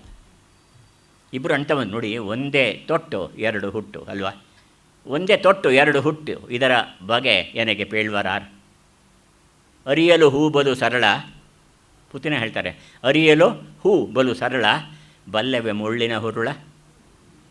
ಗುಲಾಬಿ ನೋಡೋದು ತುಂಬ ಸರಳ, ಆದರೆ ಅದರಲ್ಲಿ ಏನಿದೆ? ಮುಳ್ಳಿದೆಯಲ್ಲ. ಹಾಗೆ ಇಬ್ಬರು ವ್ಯಕ್ತಿ ನೋಡಿ, ಪ್ರಪಂಚದಲ್ಲಿ ಅರ್ಥ ಮಾಡ್ಕೊಳ್ಳಿ. ಒಂದೇ ಮನೆಯಲ್ಲಿ ಬಂದವರು ಇಬ್ಬರಲ್ಲಿ ಎಷ್ಟು ವಿರುದ್ಧವಾದ ಭಾವನೆಗಳಿರ್ತವೆ. ಅಂದರೆ ಇವರು ಮಹಾ ಅಜ್ಞಾನಿಗಳು, ಸೋಮಾರಿಗಳು, ವಿದ್ಯಾವಿಹೀನರು, ಸಪ್ತವ್ಯಸನ ಅಭಿಭೂತರು. ಅಭಿಭೂತ ಅಂದರೆ 7 ಸಪ್ತವ್ಯಸನಗಳು ಕೂಡಿದ್ದವರು. ಆದರೆ ಅಪ್ಪ ತುಂಬ ಮಂತ್ರಿಯಾಗಿದ್ದ, ಮತ್ತು ತುಂಬ ಜ್ಞಾನಿಯಾಗಿದ್ದರಿಂದ ಕಾಲ ಕಳೀತಾ ಇದ್ದ. ತುಂಬ ಶ್ರೀಮಂತಿಕೆ ಇತ್ತು. ಅವನು ಸತ್ತೋಗ್ತಾನೆ. ಸತ್ತರೆ ಮಹಾರಾಜನಿಗೆ ಹೇಳ್ತಾನೆ, ಅವರಲ್ಲಿ ಯಾರೂ ಇಲ್ವಾ? ಇಲ್ಲ, ಇಬ್ಬರು ಮಕ್ಕಳಿದ್ದಾರೆ. ಓ, ಇಬ್ಬರು ಗಂಡು ಮಕ್ಕಳಿದ್ದಾರೆ, ಸರಿ ಕರ್ಕೊಂಬನ್ನಿ ಹಾಗಾದರೆ. ಪಾಪ ಕರೆಸಿ ಅವ್ರಿಗೆ ಮಂತ್ರಿ ಪದವಿ ಕೊಡ್ತಾನೆ, ಗೌರವಗಳೆಲ್ಲ ಕೊಡ್ತಾನೆ. ಕೊಟ್ಬಿಟ್ಟು ಆಮೇಲೆ ಸ್ವಲ್ಪ ದಿವಸ ಆದಮೇಲೆ ಅರಮನೆಗೆ ಕರೆಸ್ಕೊಂಡು, ನೀವು ಈಗ ಮಂತ್ರಿಗಳು, ಇವಾಗ ನೀವು ಏನೇನಮ್ಮ ಕಲ್ತೀರಿ ಪೇಳಿಂ? ನೀವು ಹುಡುಗರಾಗಿದ್ದಾಗ ಏನೋ ಕಲ್ತಿರ್ಬೇಕಲ್ಲ. ಅಂದರೆ ಅವರು ನೀರುಂ ನೆಲನುಮಂ ಬಗೆಯುತ್ತಿರಿದ್ದಾರೆ ಅಂತಾರೆ ಕವಿ. ಕಾಳಿದಾಸ ಒಂದು ಕಡೆ ವೇಪತು ಮತ್ತು ತುಂಬ ನಾಚಿಕೊಂಡಂಥ ಹೆಣ್ಮಗಳು ಏನು ಮಾಡ್ತಾಳೆ ಅಂತಂದರೆ, ಕಾಲಲ್ಲಿ ನೆಲವನ್ನು ಕೆರಿತಾ ಇರ್ತಾಳೆ ಅನ್ನೋ ಮಾತು ಬರುತ್ತಲ್ಲ. ಹಾಗೆ ಇವ್ರು ನೆಲ ಕೆರ್ಕೊಂಡು ನೀರುಂ ನೆಲನುಂ ಬಗೆಯುತ್ತಿರ್ದಾರೆ. ಕೇಳ್ತಾನೆ, ಏನೂ ಬರಲ್ಲ ಅವ್ರಿಗೆ. ಸಂಸ್ಕೃತ ಬರಲ್ಲ, ಪ್ರಾಕೃತ ಬರಲ್ಲ, ಅವನ ಶ್ಲೋಕ ಬರಲ್ಲ, ಆಶೀರ್ವಾದ ಮಾಡೋಕ್ಕೆ ಬರೋದಿಲ್ಲ ಅವ್ರಿಗೆ. ಆಗ ಅವ್ರನ್ನ ಏನು ಮಾಡ್ತಾನೆ ಅಂತಂದರೆ, ನೀವು ಆಸ್ಥಾನದಲ್ಲಿರೋದಕ್ಕೆ ಯೋಗ್ಯರಲ್ಲ ಅಂತೇಳಿ ಓಡಿಸ್ಬಿಡ್ತಾನೆ. ಓಡಿಸಿ ಇನ್ನೊಬ್ಬನಿಗೆ ಆ ಪಾಠ ಕೊಡ್ತಾನೆ. ಇವರಿಗೆ ತುಂಬ ಸಿಟ್ಟು ಬಂದ್ಬಿಡುತ್ತೆ. ಬೈಕಂ ತಿರಿದಪ್ಪಡಂ ಅಂದರೆ ಭಿಕ್ಷೆ ಬೇಡಿಯಾದರೂ ಕಪ್ಪಡಮನುಟ್ಟು ನಾವು ವಿದ್ಯಾಭ್ಯಾಸವನ್ನು ಮಾಡಬೇಕು. 19ನೇ ವಯಸ್ಸಿನಲ್ಲಿ ಅವನಿಗೆ ಈಗ ವಿದ್ಯಾಭ್ಯಾಸ ಆರಂಭ ಮಾಡಬೇಕು ಅಂತ ಮೊದಲೇ ಬಂದಿದ್ದರೆ ಎಷ್ಟು ಚೆನ್ನಾಗಿತ್ತು. ಬರೋದಿಲ್ಲ ಅವ್ರಿಗೆ. ಆಗ ತಾಯಿ ಒಂದು ಉಪಾಯ ಮಾಡ್ತಾಳೆ. ಇದು ಬಹಳ ಮುಖ್ಯವಾದದ್ದು. ಈ ಮಕ್ಕಳಿಗೆ ವಿದ್ಯಾಭ್ಯಾಸ ಇಲ್ಲ, ಅಪ್ಪ ಸತ್ತೋಗಿದ್ದಾನೆ, ಆಸ್ತಿ ಏನೋ ಹೇರಳವಾಗಿ ಇದೆ ನಿಜ, ಮಂತ್ರಿಯಾಗಿ ಅವನು ದುಡ್ದದ್ದು. ಈಗಿನ ಮಂತ್ರಿಗಳ ಬಗ್ಗೆ ಹೋಲಿಸಬೇಡಿ, ಅಷ್ಟೊಂದು ಅಲ್ಲದೆ ಇದ್ದರೂ ಕೂಡ ಅವನು ಸರ್ ಸಂಪಾದನೆ, ರಾಜ ಮಂತ್ರಿಗಳಿಗೆ ತುಂಬ ಸಂಬಳ ಕೊಡ್ತಾಯಿದ್ದ, ಚೆನ್ನಾಗಿ ಸಂಪಾದನೆ ಮಾಡ್ತಾಯಿದ್ರು. ಹೇಳ್ತಾಳೆ, ನೋಡಿ ನಿಜವಾಗ್ಲೂ ನಿಮಗೆ ಆಸಕ್ತಿ ಇದ್ದರೆ ವಿದ್ಯೆ ಕಲಿಬೇಕು ಅಂತ, ನಮ್ಮ ಅಣ್ಣ ಒಬ್ಬ ಇದ್ದಾನೆ, ಅವನು ಬಹಳ ವಿದ್ವಾಂಸ, ಸೂರ್ಯಮಿತ್ರ ಅಂತ, ಅವನೂರು ಕೌಶಾಂಬಿ, ಅಲ್ಲಿಗೆ ಹೋಗ್ಬಿಟ್ಟು ನೀವು ವಿದ್ಯಾಭ್ಯಾಸ ಕಲ್ತ್ಕೊಳ್ಳೋದಾದರೆ ನಾನು ಕಳಿಸ್ಕೊಡ್ತೀನಿ ಅಂತ ಹೇಳಿ ಒಂದು ಕಾಗದ ಬರ್ಕೊಡ್ತಾಳೆ. ಯಾರಿಗೆ? ಅಣ್ಣನಿಗೆ. ಅದರಲ್ಲಿ ಇದೆಲ್ಲ ಬರೆದಿರ್ತಾಳೆ, ಇವರು ಈ ಥರ ಹಾಳಾದರು, ಏನೂ ಕಲ್ತಿಲ್ಲ, ರಾಜ್ಯ ಮಂತ್ರಿ ಪದವಿ ಸಿಕ್ತು, ಕಳ್ಕೊಂಡ್ರು, ದಯವಿಟ್ಟು ಅವ್ರಿಗೆ ಕಲಿಸ್ಬೇಕು ಅಂದರೆ ಅದನ್ನ ಯೋಚನೆ ಮಾಡಿದ ಸೂರ್ಯಮಿತ್ರ. ಎಷ್ಟು ಬುದ್ಧಿವಂತ ನೋಡಿ ಅವನು. ಹೌದು, ನಾನು ನಿಮ್ಮ ಮಾವ ಅಂತ ಹೇಳಿದರೆ ಇವರು ಇಲ್ಲೂ ಹಾಗೆ ಇದ್ಬಿಡ್ತಾರೆ, ಅಮ್ಮನ ಮನೇಲಿದ್ದಂಗೆ ಇದ್ಬಿಡ್ತಾರೆ. ಅದಕ್ಕೆ ಏನಪ್ಪ ನಂಗೆ ಗೊತ್ತಿಲ್ಲ, ನಂಗೆ ಅಂಥ ತಂಗಿ ಇಲ್ಲ, ಕಾಶ್ಯಪಿ ಅಂತ ನಂಗೆ ತಂಗಿನೂ ಇಲ್ಲ, ನಾನು ನಿಮ್ಮ ಮಾವನೂ ಅಲ್ಲ, ಆದರೆ ನಿಜವಾಗ್ಲೂ ನೀವು ಕಲಿಬೇಕು ಅಂತ ಆಸೆ ಇದ್ದರೆ ನಾನು ಗುರು ಆಗ್ತೇನೆ ನಿಮಗೆ. ಇವ್ರ ಕತೆ ಅದು ಅಷ್ಟೇ ಬೇಕಾಗಿತ್ತಲ್ಲ, ಆಗಲಿ ಅಂತ ಹೇಳ್ತಾರೆ. ಆದರೆ ಅವ್ರನ್ನ ಹೇಗೆ ನೋಡ್ಕೊಳ್ತಾನೆ ಅವನು ಅಂದರೆ ಭಾಳ ಒರಟಾಗಿ ನೋಡ್ಕೊಳ್ತಾನೆ. ಅವ್ರಿಗೆ ಎಣ್ಣೆ ಕೂಡ ಇಲ್ಲದ ಅಡುಗೆನೇ ಮಾಡಿ ಬಡಿಸ್ತಾನೆ. ಆಹಾರ ಮುಖ್ಯ ಅಲ್ಲ ಅಂತ ಕಲ್ತ್ಕೊಳ್ಳೋದು, ಎಲ್ಲ ವಿದ್ಯೆನೂ ಹೇಳ್ಕೊಡ್ತಾನೆ. ಹೇಳ್ಕೊಡುವಾಗ ಅವ್ರಿಗೆ ನಾನು ನಿಮ್ಮ ಮಾವ ಅನ್ನೋದನ್ನು ಒಪ್ಪೋದಿಲ್ಲ ಅವನು. ಬೇಕಾದ್ರೆ ಹೇಳ್ಕೊಡ್ತೀನಿ, ಆಮೇಲೆ ಒಪ್ಕೊಳ್ತಾರೆ ಇವರು. ನೀಮ್ ಆರ್ಗ ಆದಡ ಮೇಮ್ ನಿರ್ಬಂಧದಿನ್ ಅರಿಪು ಒಡೆ ಓದಲ್ ಕಕ್ಕುಂ. ನಿಜವಾಗ್ಲೂ ಒತ್ತಾಯದಿಂದ ನಾನು ಕಲಿಸ್ತೇನೆ, ನೀವು ಕಲಿಯೋದಾದರೆ ನಾನು ಹೇಳ್ತೇನೆ, ನಿಮ್ಮ ತಾಯಿನೂ ಬೇಡ, ಯಾರೂ ಬೇಡ. ವಿದ್ಯಾ ಪ್ರಾರಂಭ ಆಯಿತು. 8 ವರ್ಷದ ವಿದ್ಯಾಭ್ಯಾಸ. ಏನೇನು ಸಿಲೆಬಸ್ ಗೊತ್ತಾ? 4 ವೇದ, 6 ಅಂಗ, 18 ಶಾಸ್ತ್ರ ಮೀಮಾಂಸೆ, ನ್ಯಾಯ, ವಿಸ್ತರಣ, ವ್ಯಾಕರಣ, ಪ್ರಮಾಣ, ಆಮೇಲೆ ಛಂದಸ್ಸು, ಅಲಂಕಾರ, ನಿಘಂಟು, ಕಾವ್ಯ, ನಾಟಕ, ಸಾಮುದ್ರಿಕ, ಶಾಲಿಹೋತ್ರ, ಕುದುರೆಗೆ ಸಂಬಂಧಪಟ್ಟಿದ್ದು, ಪಾದಕಾಪ್ಯ, ಔಷಧಕ್ಕೆ ಸಂಬಂಧಪಟ್ಟಿದ್ದು, ಚರಕ, ಅಶ್ವಿನಿ ಮತ, ಬಾಹಟ, ಈಗ ಒಡೆಯ ಶಾಸ್ತ್ರಗಳನ್ನೆಲ್ಲ ಅರಿಪಿದಂ. 8 ವರ್ಷ ಒಂದೇ ಸಮನೆ ಅವರಿಗೆ ಎಲ್ಲ ಶಾಸ್ತ್ರಗಳನ್ನ ಕಲಿಸ್ತಾನೆ. ಇವರು ಎಲ್ಲ ಕಲಿತ ಮೇಲೆ ನಾಡಿಕೆ ಪೋಪಂ ಅಂತ ಹೇಳಿದಾಗ ಇವನು ಅವ್ರನ್ನ ಕರೆಸಿಬಿಟ್ಟು ಒಂದು ಮಾತು ಹೇಳ್ತಾನೆ. ಏನಂದರೆ, ನೋಡಿಪ್ಪ, ಇಷ್ಟು ದಿವಸ ಒಪ್ಕೋತಾನೆ ಅವನು, ನಿಮ್ಮನ್ನು ಸರಿಯಾಗಿ ನೋಡ್ಕೊಳ್ಳಿಲ್ಲ ನಾನು. ಯಾಕೆ ಅಂದರೆ ನೀವು ವಿದ್ಯೆ ಕಲಿಯೋದು ಮುಖ್ಯ ಆಗಿತ್ತು. ಅವನಿಗೆ ಇಬ್ಬರು ಬ್ರದರ್ಸಲ್ಲಿ ಅಗ್ನಿಮಿತ್ರನಿಗೆ ಅರ್ಥವಾಗುತ್ತದು, ಅಗ್ನಿಭೂತಿಗೆ. ಹೌದು, ಗುರುಗಳು ನಮ್ಮನ್ನು ಹೀಗೆ ಮಾಡಿದ್ದು ಸರಿ. ನೀವು ಜ್ಞಾಪಿಸ್ಕೊಳ್ಳಿ, ನೀವು ಹುಡುಗರಾಗಿದ್ದಾಗ ನಮಗೆ ಇದ್ದವರೆಲ್ಲ ಹೈಸ್ಕೂಲ್ ಮತ್ತು ಪ್ರೈಮರಿ ಸ್ಕೂಲ್ ಟೀಚರ್ಸ್ ಅಲ್ವಾ, ಅವರು ನಮ್ಮನ್ನು ಎಷ್ಟು ಹೊಡಿತಾ ಇದ್ರು ಜ್ಞಾಪಕ ಇದೆಯಾ? ನನಗಂತೂ ಜ್ಞಾಪಕ ಇದೆ. ಆದರೆ ಅವ್ರಿಗೆಲ್ಲರ ಹೆಸರು ಜ್ಞಾಪಕ ಇತ್ತು, ನಿಮ್ಮ ಅಪ್ಪನ ಹೆಸರು ಗೊತ್ತಿತ್ತು ಅವ್ರಿಗೆ, ನಿಮ್ಮ ಮನೆಯವ್ರ ವಿಚಾರ ಎಲ್ಲ ಗೊತ್ತಿತ್ತು. ಆದರೆ ಈಗ ಅವ್ರನ್ನ ನೋಡಿದ್ರೆ ಕಾಲಿಗೆ ಬಿದ್ದು ನಮಸ್ಕಾರ ಮಾಡೋಣ ಅನಿಸುತ್ತೆ, ಅಷ್ಟು ದೊಡ್ಡವರು ಅವರೆಲ್ಲ. ಹೊಡಿತಾ ಇದ್ರು ಅಂದರೆ ಅವ್ರು ಪ್ರೀತಿನಲ್ಲಿ ಮಾಡಿದ್ರೆ ಏನು ರೀ ತಪ್ಪು? ಪ್ರೀತಿಯಿಂದ ನೀವು ಮುದ್ದು ಮಾಡಬೇಕು ಅಂತೇನಿಲ್ಲ, ಮುದ್ದು ಮಾಡಿದ್ರೆ ಹಾಳಾಗಿ ಹೋಗ್ತಾರೆ ಅನ್ನೋ ದೃಷ್ಟಿಯಿಂದ ಮಾಡ್ತಾಯಿದ್ದಿದ್ದು ಅಷ್ಟೇ. ಈವನ್ ಅಲ್ಲಿ ಒಂದು ಇಂಗ್ಲೀಷ್ನಲ್ಲಿ ಒಂದು ಪದ್ಯ ಇದೆ, ಅಲೆಕ್ಸಾಂಡರ್ನಂಥವನು ಕೂಡ, ಅರಿಸ್ಟಾಟಲ್ನಂಥವನು ಕೂಡ ತನ್ನ ಶಿಷ್ಯರಿಗೆ ಅದೇ ಕೊಟ್ಟೆ ಪಾಠ ಹೇಳ್ಕೊಡ್ತಾ ಇದ್ದ ಅಂತ. ಚೆನ್ನಾಗಿ ಏಟು ಕೊಟ್ಟೇ ತುಂಬ ವಿಶ್ವಾಸ ಇದ್ದರೂ ಹೊಡ್ತಾ. ನಮಗೆ ಹಾಸನದ ನಾನು ಮಿಡ್ಲ್ ಸ್ಕೂಲಲ್ಲಿ ಓದ್ತಾ ಇದ್ದಾಗ ಟಿ ವಿ ಅಂತ ಒಬ್ಬರು ಮೇಷ್ಟ್ರಿದ್ದೆ ನಮಗೆ, ನಾವು ಅವ್ರನ್ನ ತೈರ್ವಡೆ ಅಂತ ಕರೀತಾ ಇದ್ವಿ. ಟಿ ವಿ ಅಂತಂದರೆ ಏನೋ ಒಂದು ಹೆಸರು ಹೇಳಬೇಕಲ್ಲ. ಅದು ಯಾವನೊಬ್ಬ ಕ್ಲಾಸ್ನಲ್ಲಿ ಮುಂದ್ಗಡೆ ಗೋಡೆ ಮೇಲೆ ಅವನ್ನ ತೈರು ವಡೆ ಅಂತ ಬರೆದುಬಿಟ್ಟಿದ್ದ. ಅವ್ರಿಗೆ ಎಷ್ಟು ಸಿಟ್ಟು ಬಂತು ಗೊತ್ತು. ನಾವೆಲ್ಲ 300 ಹುಡುಗರು ಇದ್ವಿ. ಎಲ್ಲರನ್ನೂ ಒಂದೊಂದಾಗಿ ಕರೆಸೋದು, ತೈರು ವಡೆ ಅಂತ ಬರೀ ಅನ್ನೋದು. ಬರೆದ್ರೆ ಹ್ಯಾಂಡ್ ರೈಟಿಂಗ್ ಹೊಂದ್ಕೊಳ್ಳೋಕ್ಕೋಸ್ಕರ. ಆಮೇಲೆ ಅವನು ಒಂದು ವೇಳೆ ಸರಿಯಾಗಿ ಅಲ್ಲ ಅನ್ಸಿದ್ರು ಕೂಡ ಒಂದು ಏಟು ಕೊಟ್ಟು ಹೋಗು, ನೀನು ಅಲ್ಲ ಹೋಗು ಅಂತಾಯಿತು. ಅದಕ್ಕೂ ಕೋಲಲ್ಲಿ ಹೊಡಿತ. ಅಂದರೆ ಈ ಹೊಡೆತಕ್ಕೆ ಬೇರೆ ಅರ್ಥವೇ ಇಲ್ಲ, ಪ್ರೀತಿ ಅಷ್ಟೇ. ಪ್ರೀತಿ ಇನ್ನೊಂದು ಮುಖ ಅಷ್ಟೇ ಅದು. ಹಾಗೆ ಹೇಳ್ತಾನೆ ಅವನು, ನಾನು ಈ ಥರ ನಿಮಗೆ ಕಲಿಸ್ಕೊಟ್ಟೆ, ನಿಮಗೆ ಸರಿಯಾಗಿ ಅನ್ನ ಕೊಡಲಿಲ್ಲ, ಆಹಾರ ಕೊಡಲಿಲ್ಲ, ನಿಜವಾಗ್ಲೂ ನನ್ನ ಸೋದರ ಮಾವನೇ ಆಗಬೇಕು ನಾನು ನಿಮಗೆ, ಅವರು ನಿಮ್ಮ ಅಮ್ಮ ನನ್ನ ತಂಗಿನೂ ಆಗಬೇಕು. ಆದರೆ ಯಾಕೆ ಮಾಡಿದೆ ಅಂದರೆ ನೀವು ಚೆನ್ನಾಗಿ ಅರ್ಥ ಮಾಡ್ಕೊಳ್ಳಿ ಅಂತ ಹೇಳಿಬಿಟ್ಟು ಅಗ್ನಿಭೂತಿ ಅರ್ಥ ಮಾಡ್ಕೊಳ್ತಾನೆ ಅದನ್ನು. ಆದರೆ ಇನ್ನೊಬ್ಬ ಬ್ರದರ್ ಇದ್ನಲ್ಲ ವಾಯುಭೂತಿ, ಅವನು ಗಾಳಿ ಹಾಗೆ ತುಂಬ ಸಿಟ್ಟು ಮಾಡ್ಕೊಳ್ತಾನೆ. ನಾವು ಬೈಕಂ ತೆರೆದು ತಂದ ಕೂಳಿಗೆ ಭಿಕ್ಷೆ ಬೇಡಿ ತೊಗೊಂಬಂದಿದ್ದ ಆಹಾರಕ್ಕೆ ಅವನು ನೆರವಿ ಎಣ್ಣೆಯನಕ್ಕೆ ಉಪ್ಪನಕ್ಕೆ ಒಂದು ಉಪ್ಪು ಹಾಕ್ತಿರ್ಲಿಲ್ವಂತೆ. ಅವನು ನಂಗೆ ಗೊತ್ತಿಲ್ಲ ತಿನ್ನಿ ಅನ್ನೋನು ಪಂಚಮಹಾಪಾತಕನ್ ಇವನ್ ಅಂತ ಕೂಗ್ಬಿಡ್ತಾನೆ. ಆಮೇಲೆ ಕಲ್ಕತಿಪಯ್ಯ ದಿನ ಸ್ವಲ್ಪ ದಿವಸ ಆದಮೇಲೆ ವಾಪಸ್ ಬಂದರು, ತಾಯಿಯನ್ನು ಕಂಡರು, ಎಲ್ಲ ಹೇಳಿದ್ರು. ಅವಳು ರಾಜನ ಬಳಿ ಹೋದ್ಲು, ಅವನು ಕರೆಸ್ಕೊಂಡ. ಅವರು ಬಹಳ ದೊಡ್ಡ ವಿದ್ವಾಂಸರಾಗಿದ್ದಾರಲ್ಲ, ಇಬ್ಬರೂ ಪೂಜ್ಯರಾದರು. ಅವ್ರು ಕಲ್ತಿದ್ದು ಏನು ಅನ್ನೋದನ್ನು ಹೇಳಿದೆ ನಿಮಗೆ. ವೇದಾಂಗಗಳನ್ನ ಕಲ್ತರಂತೆ. ಆಮೇಲೆ ಮುಂದೆ ಅವ್ರು ದೊಡ್ಡವರಾಗ್ತಾರೆ. ಈ ಮಧ್ಯೆ ಏನಾಗುತ್ತೆ ಅಂದರೆ ಅಣ್ಣ ತಮ್ಮಂದಿರ ನಡುವೆ ಈ ಭೇದ ನಿಂತೇ ಹೋಯಿತು.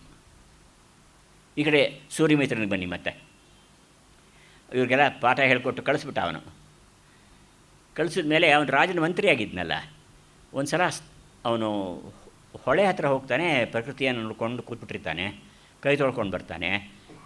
ಬೆಳಗ್ಗೆ ನೋಡಿದ್ರೆ ಸಾಯಂಕಾಲ ನೋಡಿದ್ರೆ ಒಂದು ಉಂಗುರ ಇರೋದಿಲ್ಲ, ರಾಜಮುದ್ರೆ ಉಂಗುರ. ಅದು ಉಂಗುರಕ್ಕೆ ಕೇವಲ ವಜ್ರದಲ್ಲ, ಅದು ಮುದ್ರೆ ಇರುತ್ತಲ್ಲ, ಯಾರು ಎಲ್ಲಿಗೆ ಪ್ರವೇಶ ಉಂಟು, ಅದು ಆ ಉಂಗುರ ತೊಗೊಂಡ್ರೆ ಎಲ್ಲಿ ಬೇಕಾದ್ರೂ ಪ್ರವೇಶ ಉಂಟು. ಅದು ಕಳೆದೋಗಿರುತ್ತೆ. ಇದೆ ಎರಡನೇ ಕಥೆ ಆದರೂ ಕೂಡ ಒಂದಕ್ಕೆ ಸಂಬಂಧಪಟ್ಟಿದೆ ಇದು. ಅವನು ಗುರು ತಾನೇ ಇವನು, ಈ ಅಗ್ನಿಭೂತಿ ವಾಯುಭೂತಿಗಳಿಗೆ ಗುರು. ಅವನು ಏನು ಮಾಡ್ತಾನೆ ಅಂದರೆ ಕೊನೆಗೆ ಹುಡುಕ್ತಾನೆ, ಎಲ್ಲಿಯೂ ಸಿಕ್ಕೋದಿಲ್ಲ. ಅಲ್ಲಿ ದೂರದಲ್ಲಿ ಒಬ್ಬರು ಜೈನ ಮುನಿಗಳು ಕುಳಿತಿದ್ರು. ನೋಡೋಣ ಇವ್ರನ್ನ ಕೇಳೋಣ ಅಂತ. ಇವನು ಬ್ರಾಹ್ಮಣ, ಇವನು ಜೈನರನ್ನ ಕಂಡ್ರೆ ಆಗ್ತಾ ಇರಲಿಲ್ಲ ಅವನಿಗೆ. ಅವನು ಹೋಗ್ತಾನೆ, ಅವರು ಸುದತ್ತಾಚಾರ್ಯ ಅಂತ ಅವ್ರ ಹೆಸರು. ಹೋಗಿ ನಿಂತ್ಕೊಳ್ತಾನೆ ಅಷ್ಟೇ. ಅವರು ಓಹೋ ನಿನ್ನ ಉಂಗುರ ಕಳೆದೋಗಿದೆ ಅಂತ ಹೇಳಿ ನೀನು ಹುಡುಕೊಂಡು ಬರ್ತಾ ಇದೆಯಾ, ಅದಕ್ಕೇನು ಒದ್ದಾಡಬೇಡ.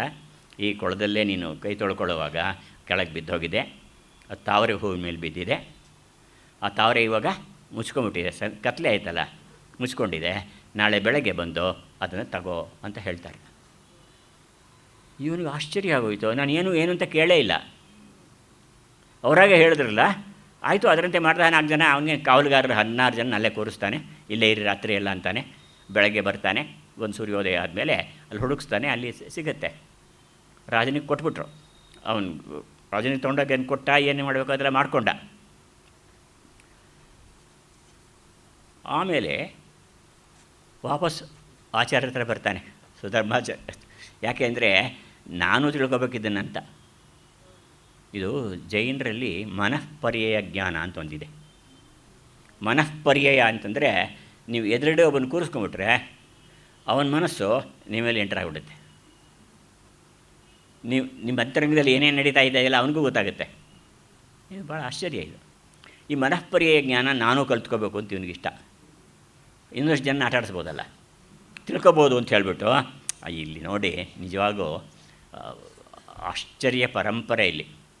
ಅವ್ರೇನು ಮಾಡ್ತಾರೆ, ಸುಧರ್ಮಾಚಾರ್ಯರು ಏನು ಮಾಡ್ತಾರೆ ಅಂತಂದರೆ, ಏನಯ್ಯ ಅರಸರ ವಾರಕದ ಮಾಣಿಕದ ಉಂಗುರಮಂ ಕೆಡಿಸಿ ಬಂದಿರೆ ಅಂತ ಕೇಳಿದ್ನಲ್ಲ ಇವನು, ಅದು ಅಲ್ಲಿದೆ ಅಂತೇಳಿ ಹೇಳಿದ್ನಲ್ಲ. ಅವನ ಹತ್ರ ಬಂದುಬಿಟ್ಟು, ಗುರುಗಳೇ ನನಗೆ ನೀವು ದಯವಿಟ್ಟು ನನಗೆ ಜ್ಯೋತಿಷ್ಯ ಹೇಳ್ಕೊಡ್ಬೇಕು ಅಂತ. ಜ್ಯೋತಿಷ ಅಂದರೆ ಮುಂದೆ ಆಗೋದನ್ನು, ಹಿಂದೆ ಆಗಿದ್ದನ್ನು, ತ್ರಿಕಾಲಜ್ಞಾನಿಗಳವರು ಹೇಳ್ಕೊಡ್ಬೇಕು. ಏನೆಂದರೆ ಲೋಕದೊಳಿರ್ದ ಸೂಕ್ಷ್ಮಾತಿ ಸೂಕ್ಷ್ಮ ವಸ್ತುಗಳೆಲ್ಲಮನ್ ಸವಣರ ಜ್ಯೋತಿಷಮಂ ಮಿಥ್ಯಾ ವಿನಯದಿಂ ಕಲ್ವೆನ್. ಮಿಥ್ಯಾ ವಿನಯ ಅಂತಂದರೆ ಸುಳ್ಳು, ಕಪಟ. ಶಿಷ್ಯ ಅಂತ ಹೋಗ್ತಾನೆ, ಶಿಷ್ಯ ಅಲ್ಲ ಅವನು ನಿಜವಾಗ್ಲೂ. ಜೈನರ ಹತ್ರ ಶಿಷ್ಯರು ಸ್ವೀಕರಿಸೋದುಂಟ, ಇವನು ಬ್ರಾಹ್ಮಣೋತ್ತಮ ಇವನು. ಅದರಿಂದ ಅದ್ರ ಕೇಳ್ತಾನೆ ಆ ಗುರು ಇವನು ಹೇಗೆ ಕನ್ವರ್ಟ್ ಮಾಡಿಬಿಡ್ತಾರೆ ನೋಡಿ. ಈ ಕಾಲದಲ್ಲಿ ಕನ್ವರ್ಟ್ ಆಗೋದು ದುಡ್ಡು ಕೊಟ್ಟು ಇನ್ನೊಂದು ಜಾತಿಗೆ. ಜೈನ ಧರ್ಮಕ್ಕೆ ಹೇಗೆ ಸೇರಿಸ್ಕೊಳ್ತಾರೆ, ಎಂಥ ಬುದ್ಧಿವಂತಿಕೆ ಅಂತಂದರೆ ಅವ್ರು ಹೇಳ್ತಾರೆ, ನೇಮದಿನ್ನು ಓದಿದೊಡಲ್ಲದೆ ಪೇಳಲಾಗದು. ನೀನು ಜ್ಞಾನ ತಿಳ್ಕೊಳ್ಬೇಕು, ನಿತ್ಯ ಓದಬೇಕು, ಇದನ್ನು ಇಲ್ದರೆ ಗೊತ್ತಾಗೋದಿಲ್ಲ ಅಂತ ಪುಸ್ತಕ ಕೊಡ್ತಾರೆ. ಓದ್ದ, ಅರ್ಥ ಮಾಡ್ಕೊಂಡ, ಜ್ಞಾನಿ ಅಲ್ವ ಅವನು. ಪೇಳಿಂ ಇದೊಂದೇ ಸಾಕಾಗಲ್ಲಪ್ಪ. ಏನು ತ್ರಿಷಷ್ಟಿ ಶಲಾಕಾ ಪುರುಷರ್ಗಳ ಚರಿತೆ, 63 ಪುರಾತನ ಜೈನರ ಕಥೆ, ಆಚಾರ, ಆರಾಧನೆ ಮೊದಲಾದ ಚರಣಗ್ರಂಥಗಳು. ಕರ್ಣಗ್ರಂಥಗಳು, ಚರಣಗ್ರಂಥಗಳು ಅಂತ ಹೇಳಿದ್ದೆ ಜೈನರಲ್ಲಿ. ಅದು ಲೋಕಾಣಿ ಸಂಗಾಣಿ ಅಂತ, ಅದು ಕರ್ಣ, ಚರಣ, ಕರ್ಣ. ಇವನು ಪಂಡಿತನಾಗಿದ್ದರಿಂದ ಅವುಗಳನ್ನೆಲ್ಲ ಓದ್ದ. ಎಲ್ಲ ಓದ್ಬಿಟ್ಟು ಜ್ಯೋತಿಷವನ್ನು ಕರೆಸಿ ಅಂತ ಕೇಳಿ ಹೋಗ್ತಾನೆ ಇದ್ದಾನೆ. ಪ್ರತಿಸಲ ಅವ್ರು ಓದ್ದ.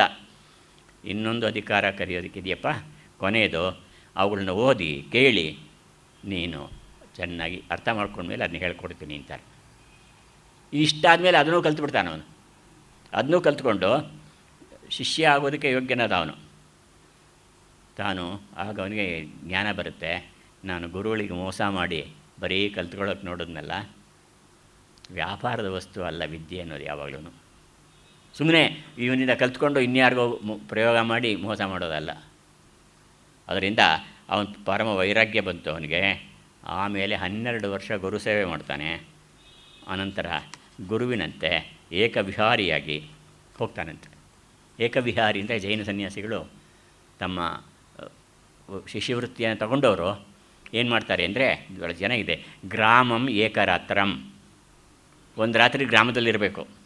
ನಗರೇ ಪಂಚರಾತ್ರಂ, ನಗರಗಳಿಗೆ ಬಂದರೆ 5 ಸಂವತ್ಸರ ಇರಬೇಕು. ಅಟವ್ಯಾಂ ದಶರಾತ್ರಂ, ಕಾಡಲ್ಲಿ ಹೋದರೆ 10 ರಾತ್ರಿ ಇರಬೇಕಲ್ಲಿ. ಎಂಬಿ ತರದಿಂ ಗ್ರಾಮ, ನಗರ, ಖೇಡ, ಮಡಂಬ, ಪರ್ವತ, ಪಟ್ಟಣಗಳ ಹೆಸರು ಇವೆಲ್ಲ. ಗ್ರಾಮ ಇಷ್ಟು ಜನ ಇರೋ ಜಾಗ, ಖೇಡ, ಮಡಂಬ, ಪತ್ತನ, ಎಲ್ಲ ಕಡೆ ಭೈಕ್ಷೆ ವೃತ್ತಿಯನ್ನು ಮಾಡಿ ಚರಿಗೆದೊಳಲು ಚರಿಗೆ ಅಂದರೆ ಭಿಕ್ಷೆ. ಎಂಥ ಅವರು ಗೌರವ ಕಲಿಸ್ತಾರೆ ಅಂತಂದರೆ, ಯಾವುದೂ ನೀಚ ವೃತ್ತಿ ಅಲ್ಲ ಅಂತ ತಿಳ್ಕೋಬೇಕು. ಭಿಕ್ಷೆ ಬೇಡೋದು ಕೂಡ ದಾಸರಲ್ಲಿದೆ ಈ ಪದ್ಧತಿ. ಮಧುಕರ ವೃತ್ತಿ ಎನ್ನದು ಅದು ಬಲು ಚೆನ್ನದು ಅಂತಾರೆ ಅವರು. ಇನ್ನೊಬ್ಬರ ಮನೆಗೆ ಹೋಗಿ ಬೇಡ್ಕೊಂಡು, ಯಾಕೆಂದರೆ ನಿಮ್ಮ ಆತ್ಮವನ್ನು ಕುಗ್ಗಿಸಿಕೊಳ್ಳಬೇಕಾದ ಪ್ರಸಂಗ ಇಲ್ಲ ಇಲ್ಲಿ, ಕೇಳಬೇಕಪ್ಪ. ಮೈಸೂರಿನಲ್ಲಿ ನಾನಿದ್ದಾಗ ನಮ್ಮ ರಸ್ತೆಯಲ್ಲಿ ಅವರು ಪೋಸ್ಟ್ ಮಾಸ್ಟರ್ ಇದ್ದರು. ಅವರು ಪೋಸ್ಟ್ ಮಾಸ್ಟರ್ ಅವರು, ಆದರೆ ಬೆಳಗಿನ ಜಾವದಲ್ಲಿ ಬಂದುಬಿಡೋರು. ಒಳ್ಳೆಯ ವ್ಯಕ್ತಿ ಅವರು. ಅವರು ಹಾಡು ಹೇಳ್ಕೊಂಡು ಪುರದಾಸ ಕೀರ್ತನೆ ಹೇಳ್ಕೊಂಡು, ಕನಕದಾಸ ಕೀರ್ತನೆ ಹೇಳ್ಕೊಂಡು ಬರ್ತಾಯಿದ್ರು. ಯಾಕಯ್ಯ ಹೆದರ್ತೀಯ ಅಂತ ಒಂದು ಪದ್ಯ. ನನಗೆ ನಿಜವಾಗ್ಲೂ ಆ ಪದ್ಯ ಕೇಳಿದಾಗ ಬೆಳಗಿನ ಜಾವದಲ್ಲಿ ಬೇರೆ ಅವ್ರು ಬಂದು ಒಂದು ಜೋಳಿಗೆ ನಿಂತ್ಕೊಳ್ತಾರೆ, ಯಾರು ಹಾಡ್ಕೊಂಡು ಬರ್ತಾಯಿದ್ರು, ನೀವು ನಿಲ್ಲಿಸ್ಬೇಕು ಅವ್ರನ್ನ, ನಿಲ್ಲಿಸ್ಬಿಟ್ಟು ಅವರಿಗೆ ಭಿಕ್ಷೆ ಹಾಕ್ಬೇಕಷ್ಟೇ. ಅಂಥ ವ್ಯಕ್ತಿಗಳು ಅವನೇನು ಹೆದರಬೇಡ ಅಂತ ಮನುಷ್ಯನಿಗೆ ಧೈರ್ಯ ಹೇಳೋದಿದೆಯಲ್ಲ, ಅದು ಅಂಥ ಪದ್ಯಗಳನ್ನೆಲ್ಲ ಇವ್ರು ಕಲ್ತ್ಕೊಂಡಿದ್ದಾರೆ. ಇವನು ಪರಮ ಸತ್ಕಾರವನ್ನುಗೊಂಡು ತಾನೇ ಒಂದು ರೀತಿ ಸನ್ಯಾಸಿ ಆಗಿಬಿಡ್ತಾನೆ. ಗುರುಗಳ ಹತ್ರ ವಿದ್ಯೆ ತಗೊಳ್ತಾನೆ. ಗುರುಗಳು ಒಂದು ಸಲ ಅಲ್ಲಿಗೆ ಬರ್ತಾರೆ. ಇವನು ದೊಡ್ಡ ಮನುಷ್ಯ, ಇವರು ಮನೆ ಮಾಡ್ಕೊಂಡಿರ್ತಾನೆ, ಮಂತ್ರಿ ಬೇರೆ ಆಗಿರ್ತಾನಲ್ಲ. ಗುರುಗಳು ಬಂದರೆ ಅವ್ರನ್ನ ಗೌರವದಿಂದ ಕಾಣ್ತಾನೆ, ತುಂಬ ಚೆನ್ನಾಗಿ ಓಡಾಡಿಸ್ತಾನೆ. ಎಲ್ಲ ಮಾಡಿಬಿಟ್ಟು ಹೋಗುವಾಗ, ನಿಮ್ಮ ಕಿರಿಯ ಗುಡ್ಡನಂ, ಚಿಕ್ಕ ಶಿಷ್ಯ ಇದ್ದಾನಲ್ಲ ವೈಭೂತಿ, ಅವನು ಒಂದು ಸಲ ನೋಡ್ಬಿಟ್ಟು ಹೋಗಿ ಪರಸಿ ಪೋಗಲ್ ಹೇಳ್ಕೊಂ. ಅವನು ಮಹಾ ದುರಹಂಕಾರಿ. ಪಾಠ ಹೇಳ್ಕೊಂಡು ಕೂತಿದ್ದ, ಎತ್ತರವಾದ ಪೀಠದ ಮೇಲೆ ಕುಳಿತಿದ್ದ, ಹೇಳ್ತಾ ಇದ್ದ.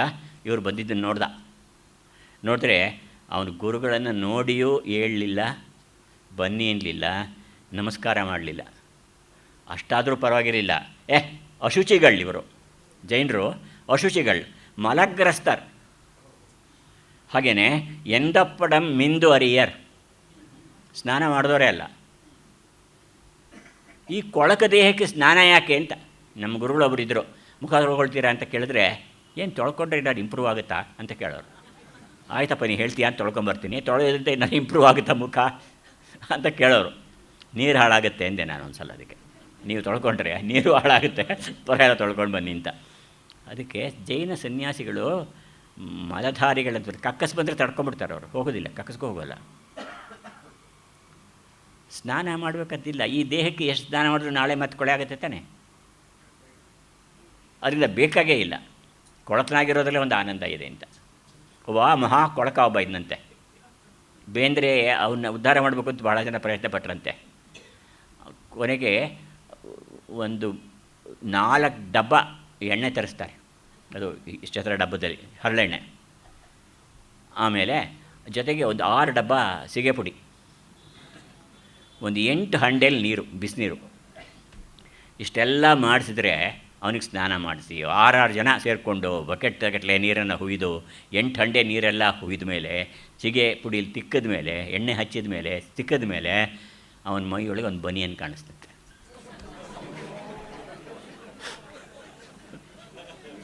ಇಂಥ ಕೊಳಕರು ಅನ್ನೋದಕ್ಕೆ ಬೇಂದ್ರೆಯವ್ರು ಕೊಟ್ಟೋ ಉದಾಹರಣೆ ಇದೆಯಲ್ಲ. ಅರ್ಜುನನಿಗೆ ಕೃಷ್ಣ ಪಕ್ಕದಲ್ಲಿದ್ದರೂ ಕೂಡ ಗೊತ್ತಾಗಲೇ ಇಲ್ಲ ಅವನಿಗೆ ಯಾರು ಮಹಾತ್ಮರು ಮಹಾತ್ಮೇನು. ಯಾಕೆ ಅಂತಂದರೆ ಅವನು ಹೇಳ್ಕೊಳ್ತಾನೆ, ಹಿಂದೆ ಏಸು ಜನ್ಮದ ಜಾಡ್ಯ ಜವನಿಕೆಯಾಯಿತು. ಜವನಿಕೆ ಅಂದರೆ ತೆರೆ, ಎಷ್ಟೋ ಜನ್ಮಗಳ ಹಿಂದಿನ ಒಂದು ತೆರೆ ಇದೆಯಲ್ಲ, ಅದು ಕಟ್ಕೊಂಡು ಅರ್ಥವಾಗಲ್ಲ ನಿಮಗೆ. ಹಾಗೆ ನನಗೆ ಕೃಷ್ಣ ಎದುರಿಗೆ ಇದ್ದರೂ ಕೂಡ ಅರ್ಥವಾಗಲಿಲ್ಲ ಅಂತ ಹೇಳ್ತಾನೆ. ಕೊಳಕ ಅಂತಂದರೆ ನಮ್ಮ ದೃಷ್ಟಿಯಲ್ಲಿ ನಾವೇ, ನೀ ದೇಹನೇ ಕೊಳಕು ಅವ್ರು ಹೇಳೋದು. ಶುದ್ಧ ಮಾಡೋದ್ರಿಂದ ನಿಮ್ಗೊಂದು ಅರ್ಧ ಗಂಟೆ ಶುದ್ಧವಾಗಿರ್ಬೋದು ಅಷ್ಟೇ, ಆಮೇಲೆ ಮತ್ತೆ ಅದೇ ಆಗುತ್ತೆ. ಅಗ್ನಿಭೂತಿ ಅವನ್ನ ಬೈತಾನೆ, ಇವನು ಇವರ ವಿಚಾರದಲ್ಲಿ ಸ್ವಾಯಿಭೂತಿ. ಅಗ್ನಿಭೂತಿ ಹೋಗಿ ಕೊಯ್ತಲೆ ಅಧಮ, ಕೊಯ್ತಲೆ ಅಂತ ಈ ಶಬ್ದ ಕೇಳಿಲ್ಲ ನಾವು ಕನ್ನಡದಲ್ಲಿ. ಕೊಯ್ತಲೆ, ತಲೆಯ ಕೊಲ್ಲೋನು. ಅಧಮ, ನೀಚ, ಸ್ವಾಮೀಯಂ, ಪಿರಿಯರಂ, ಭಟಾರರಂ ಇಂತೆಂಬ ಅಂತ ಹೇಳಿದ್ರೆ, ಆ ಭಟಾರರಿಗೆ ಏನು ಅನಿಸೋದೇ ಇಲ್ಲ ರೀ. ಈ ಲಾಭಾಲಾಭವು ಜಯಾಜಯವು ಅದು ಮುಖ್ಯ ಅಲ್ಲ ಅವ್ರಿಗೆ. ನೀವು ಹೊಗಳ್ತೀರಾ, ಹೊಗಳಿ, ಪರವಾಗಿಲ್ಲ. ಈಗ ಡಾಕ್ಟರ್ ವಸಂತಶ್ರೀ ಅವರು ನನ್ನನ್ನು ಬಾಯಿಗೆ ಬಂದಾಗ ಹೊಗಳ್ಬಿಟ್ರು. ನಾನು ಅವ್ರನ್ನ ಕೇಳ್ಕೊಂಡಿದ್ದು ಸ್ವಲ್ಪ ಒಳ್ಳೆ ಮಾತಾಡಿ ಅಂತ. ಅದು ಬೇರೆ ವಿಷಯ. ಹೊಗಳಿದ್ರೆ ಉಬ್ಬಲ್ಲ, ಯಾರು ಬೈದರೆ ಕೂಗಬಾರ್ದು. ಯಕ್ಷಗಾನಗಳಲ್ಲಿ ಭಾಳ ಒಳ್ಳೇದ್ರಿ ನೋಡಿ. ದಯವಿಟ್ಟು ಅವನು ಕುಂಭಕರ್ಣ ನನ್ನ ಬರ್ತಾನೆ, ಎಲ್ಲವೋ ಅಧಮ ರಾಮ ನೀಚ ಅಂದರೆ ಹ್ಞೂ ಹ್ಞೂ ಅಂತ ಇರ್ತಾನೆ. ರಾಮ ಆಯಿತು ಹೇಳು, ಮುಂದಕ್ಕೆ ಹೇಳು. ಇದು ಬಹಳ ಕಷ್ಟದ ವಿಚಾರ ಅಲ್ವಾ. ಅದು ಎರಡಕ್ಕೂ ಸಮಚಿತ್ತನಾಗಿರಬೇಕು.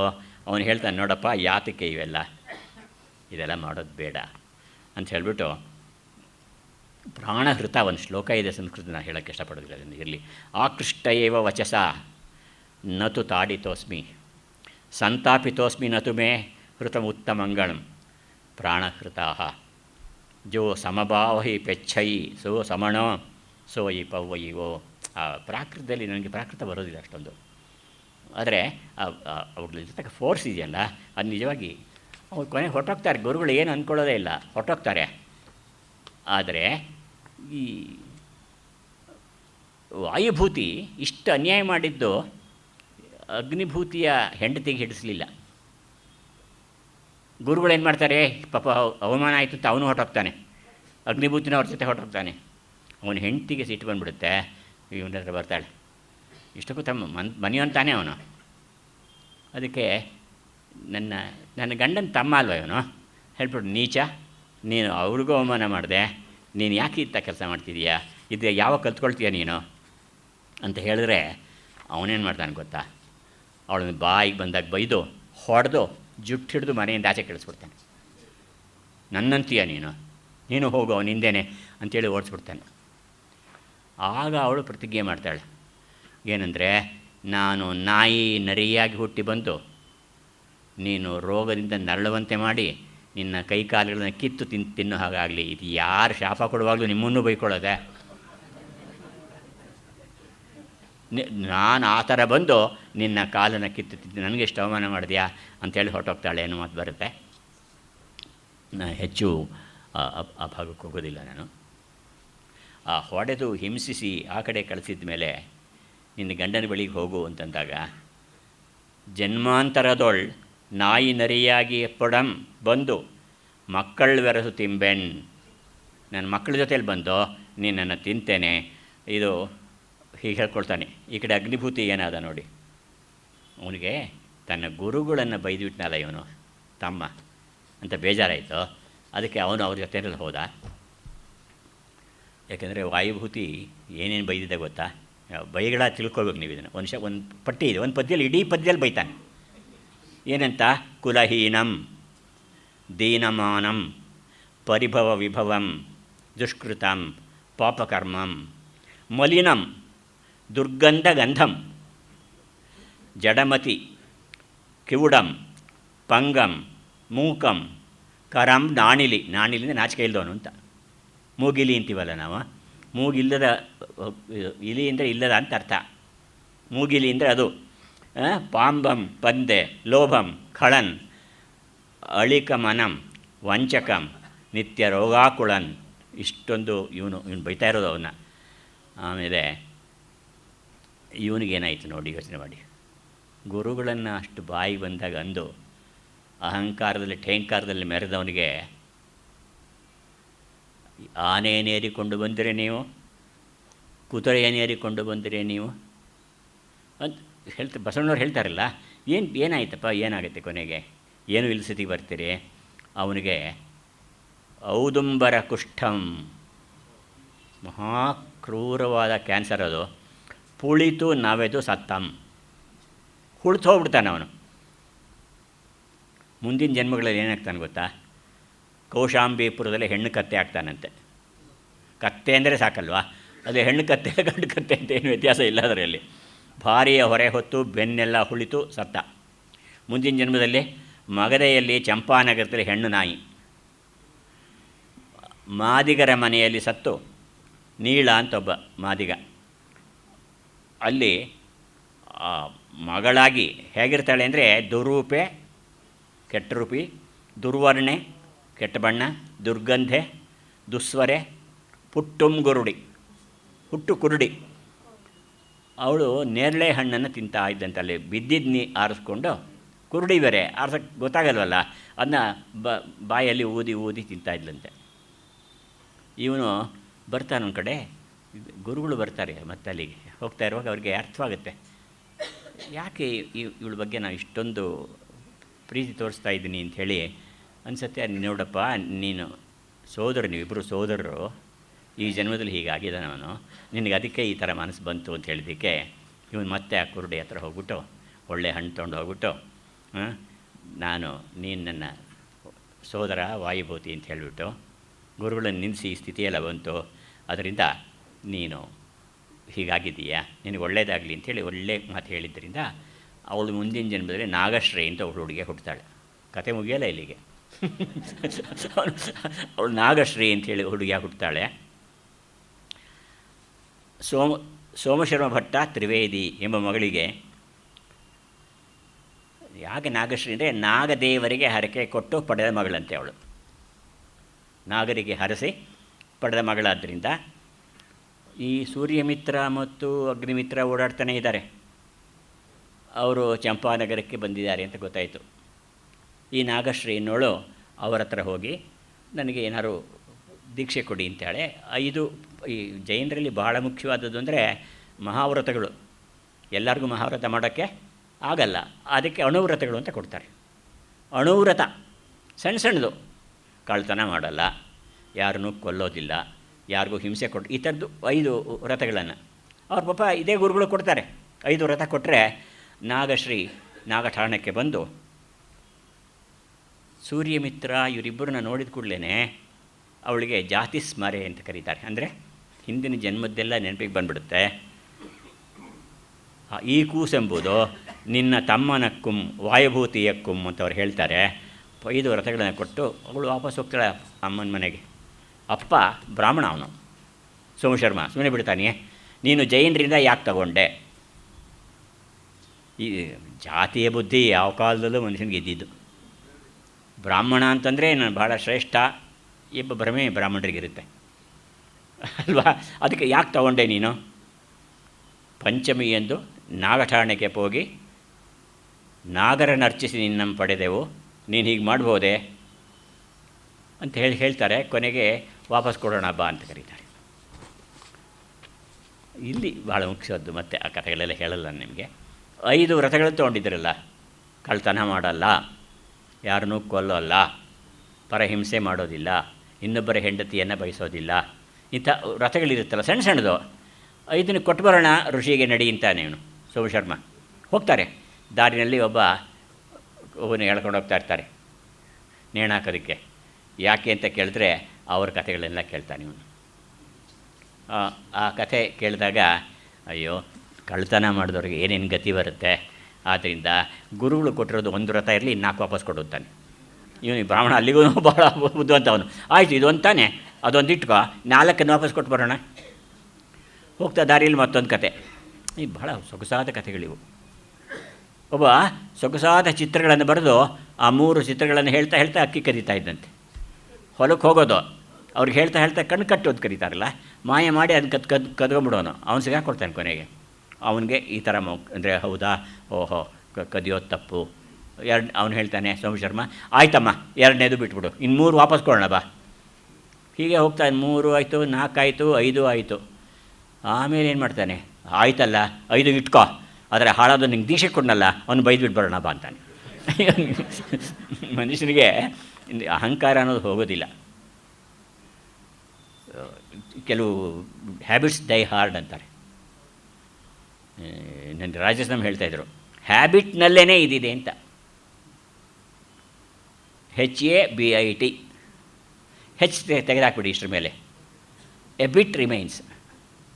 HABITನಲ್ಲಿ H ತೆಗೀರಿ, ಎ ಬಿಟ್ ರಿಮೈನ್ಸ್. ಎ ತೆಗೀರಿ, ಬಿಟ್ ರಿಮೈನ್ಸ್. ಬಿನೂ ತೆಗೀರಿ, ಇಟ್ ರಿಮೈನ್ಸ್. ಅಂದರೆ ಮನುಷ್ಯನಿಗೆ ಕೋಪ ಅನ್ನೋದು ಇದ್ದೇ ಇರುತ್ತೆ ಯಾವಾಗಲೂ. ಅದು ಪ್ರೊಫೆಷನಲ್ ಜಲಸಿನೂ ಹೌದು. ಕೈಲಾಸ ನಾಟಕದಲ್ಲಿ ಒಬ್ಬ ಹೇಳ್ತಾನೆ, ನನಗೆ ಜಾತಿ ಬುದ್ಧಿ ಇಲ್ಲ, ಮೇಲು ಕೀಳು ಅನ್ನೋ ಭಾವನೆ. ಪುರೋಹಿತ ಮಂತ್ರ ಹೇಳ್ತಾ ಇರ್ತಾನೆ, ನೋಡಿ ಸ್ವಾಮಿ ನನಗೇನು ಆ ಥರ ಇದೆ, ಎಲ್ಲರೂ ಒಂದೇ, ಎಲ್ಲರೂ ಸಮಾನವಾಗಿ ಕಾಣಬೇಕು. ಆದರೆ ಇವತ್ತು ಹೋಗಿದ್ವಲ್ಲ ಊಟಕ್ಕೆ ಅವ್ರ ಮನೆಯಲ್ಲಿ, ಆ ದರಿದ್ರ ಬ್ರಾಹ್ಮಣನಿಗೆ ಅವನಿಗೂ ನಾಕಾಣಿ, ನನಗೂ ನಾಕಾಣಿನ. ನೀವು ಹೇಳುವಾಗಲೇ ನಿಮ್ಮ ಅಂತರಂಗದಲ್ಲಿ ಏನಿದೆ ಅನ್ನೋದು ಗೊತ್ತಾಗೋಗ್ಬಿಡುತ್ತಲ್ಲ. ಅಂಥ ದುರಹಂಕಾರದಿಂದ ಅವನು ಹೋಗೋಣ ಅಂಥೇಳಿ ಅವನು ಕರ್ಕೊಂಡೋಗಿ, ಮಗಳೇ ಎಮ್ಮ ಪೇಳ್ದವರ ತಂಗಳ ನಿಮ್ಮ ಬಿಸುಡಲ್ ಪೇಳ್ದಡೆ ಒಂದು ಎನ್ನ ಬಳಿ ಒಪ್ಪಿಸುವುದು. ಅವನು ಹೇಳ್ತಾನೆ, ಮಗಳೇ ಶ್ರವಣರ ಧರ್ಮ ನಮಗೆ ಹೇಳಲಾಗ. ನಾನು ಜೈನ ಧರ್ಮದ ಒಂದು ವಿಚಾರ, ಶ್ರವಣರ ಧರ್ಮ ನಿಮಗೆ ಗೊತ್ತಿಲ್ಲ, ನೀನು ಅದನ್ನು ಹಾಗೆ ಇಟ್ಕೋ ಅಂತ ಹೇಳ್ತಾನೆ. ಅಲ್ಲಿ ಮತ್ತೆ ಇಂದ್ರದನ ಶ್ರೇಷ್ಠಿ ಇರೋದೆಲ್ಲ ಕಥೆಗಳು ಬರುತ್ತೆ. ನಾನು ಎಲ್ಲ ಕಥೆನ ವಿಸ್ತಾರವಾಗಿ ಹೇಳೋಕ್ಕೆ ಇಷ್ಟಪಡೋದಿಲ್ಲ. ಆದರೆ ನನ್ನ ಅರ್ಥ ಏನಂದರೆ, ಇದರಲ್ಲಿ ಸಣ್ಣ ಕಥೆಗಳ ಬಹುಶಃ ಪ್ರಪಂಚದ ಮೊದಲನೇ ಸಣ್ಣ ಕಥೆಗಳ ಸಂಕಲನ ಅಂತ ಕರಿಬೋದು ಇದನ್ನು. ಕನ್ನಡದಲ್ಲಂತೂ ಇದು ಮೊದಲನೇದೇ. ಗುಣಾಢ್ಯ ಪೈಶಾಚಿ ಭಾಷೆಯಲ್ಲಿ, ಪೈಶಾಚಿ ಅಂತ ಒಂದು ಭಾಷೆ ಇದೆ, ಅರ್ಧಮಾಗದಿ ಅಂತ ಒಂದಿದೆ, ಅನೇಕ ಭಾಷೆ, ಖರೋಷ್ಠಿ ಅಂತ ಒಂದು ಲಿಪಿ ಇದೆ. ಈ ನಮ್ಮ ಸಂಸ್ಕೃತ ಬರೋಕ್ಕಿಂತ ಮುಂಚೆಯಿಂದ ಇದ್ದವು ಇವೆಲ್ಲ. ಆಮೇಲೆ ದೇವನಾಗರಿ ಅಂತ ಬಂತು. ಬಹುಶಃ ಈಗಲೂ ಚರ್ಚೆ ನಡೀತಾ ಇದೆ ಈ ಬಗ್ಗೆ. ಬಹಳ ದೊಡ್ಡ ಚರ್ಚೆ ಏನಂದರೆ, ಸಂಸ್ಕೃತ ಮೂಲನೋ ಪ್ರಾಕೃತ ಮೂಲನೋ ಅಂತ.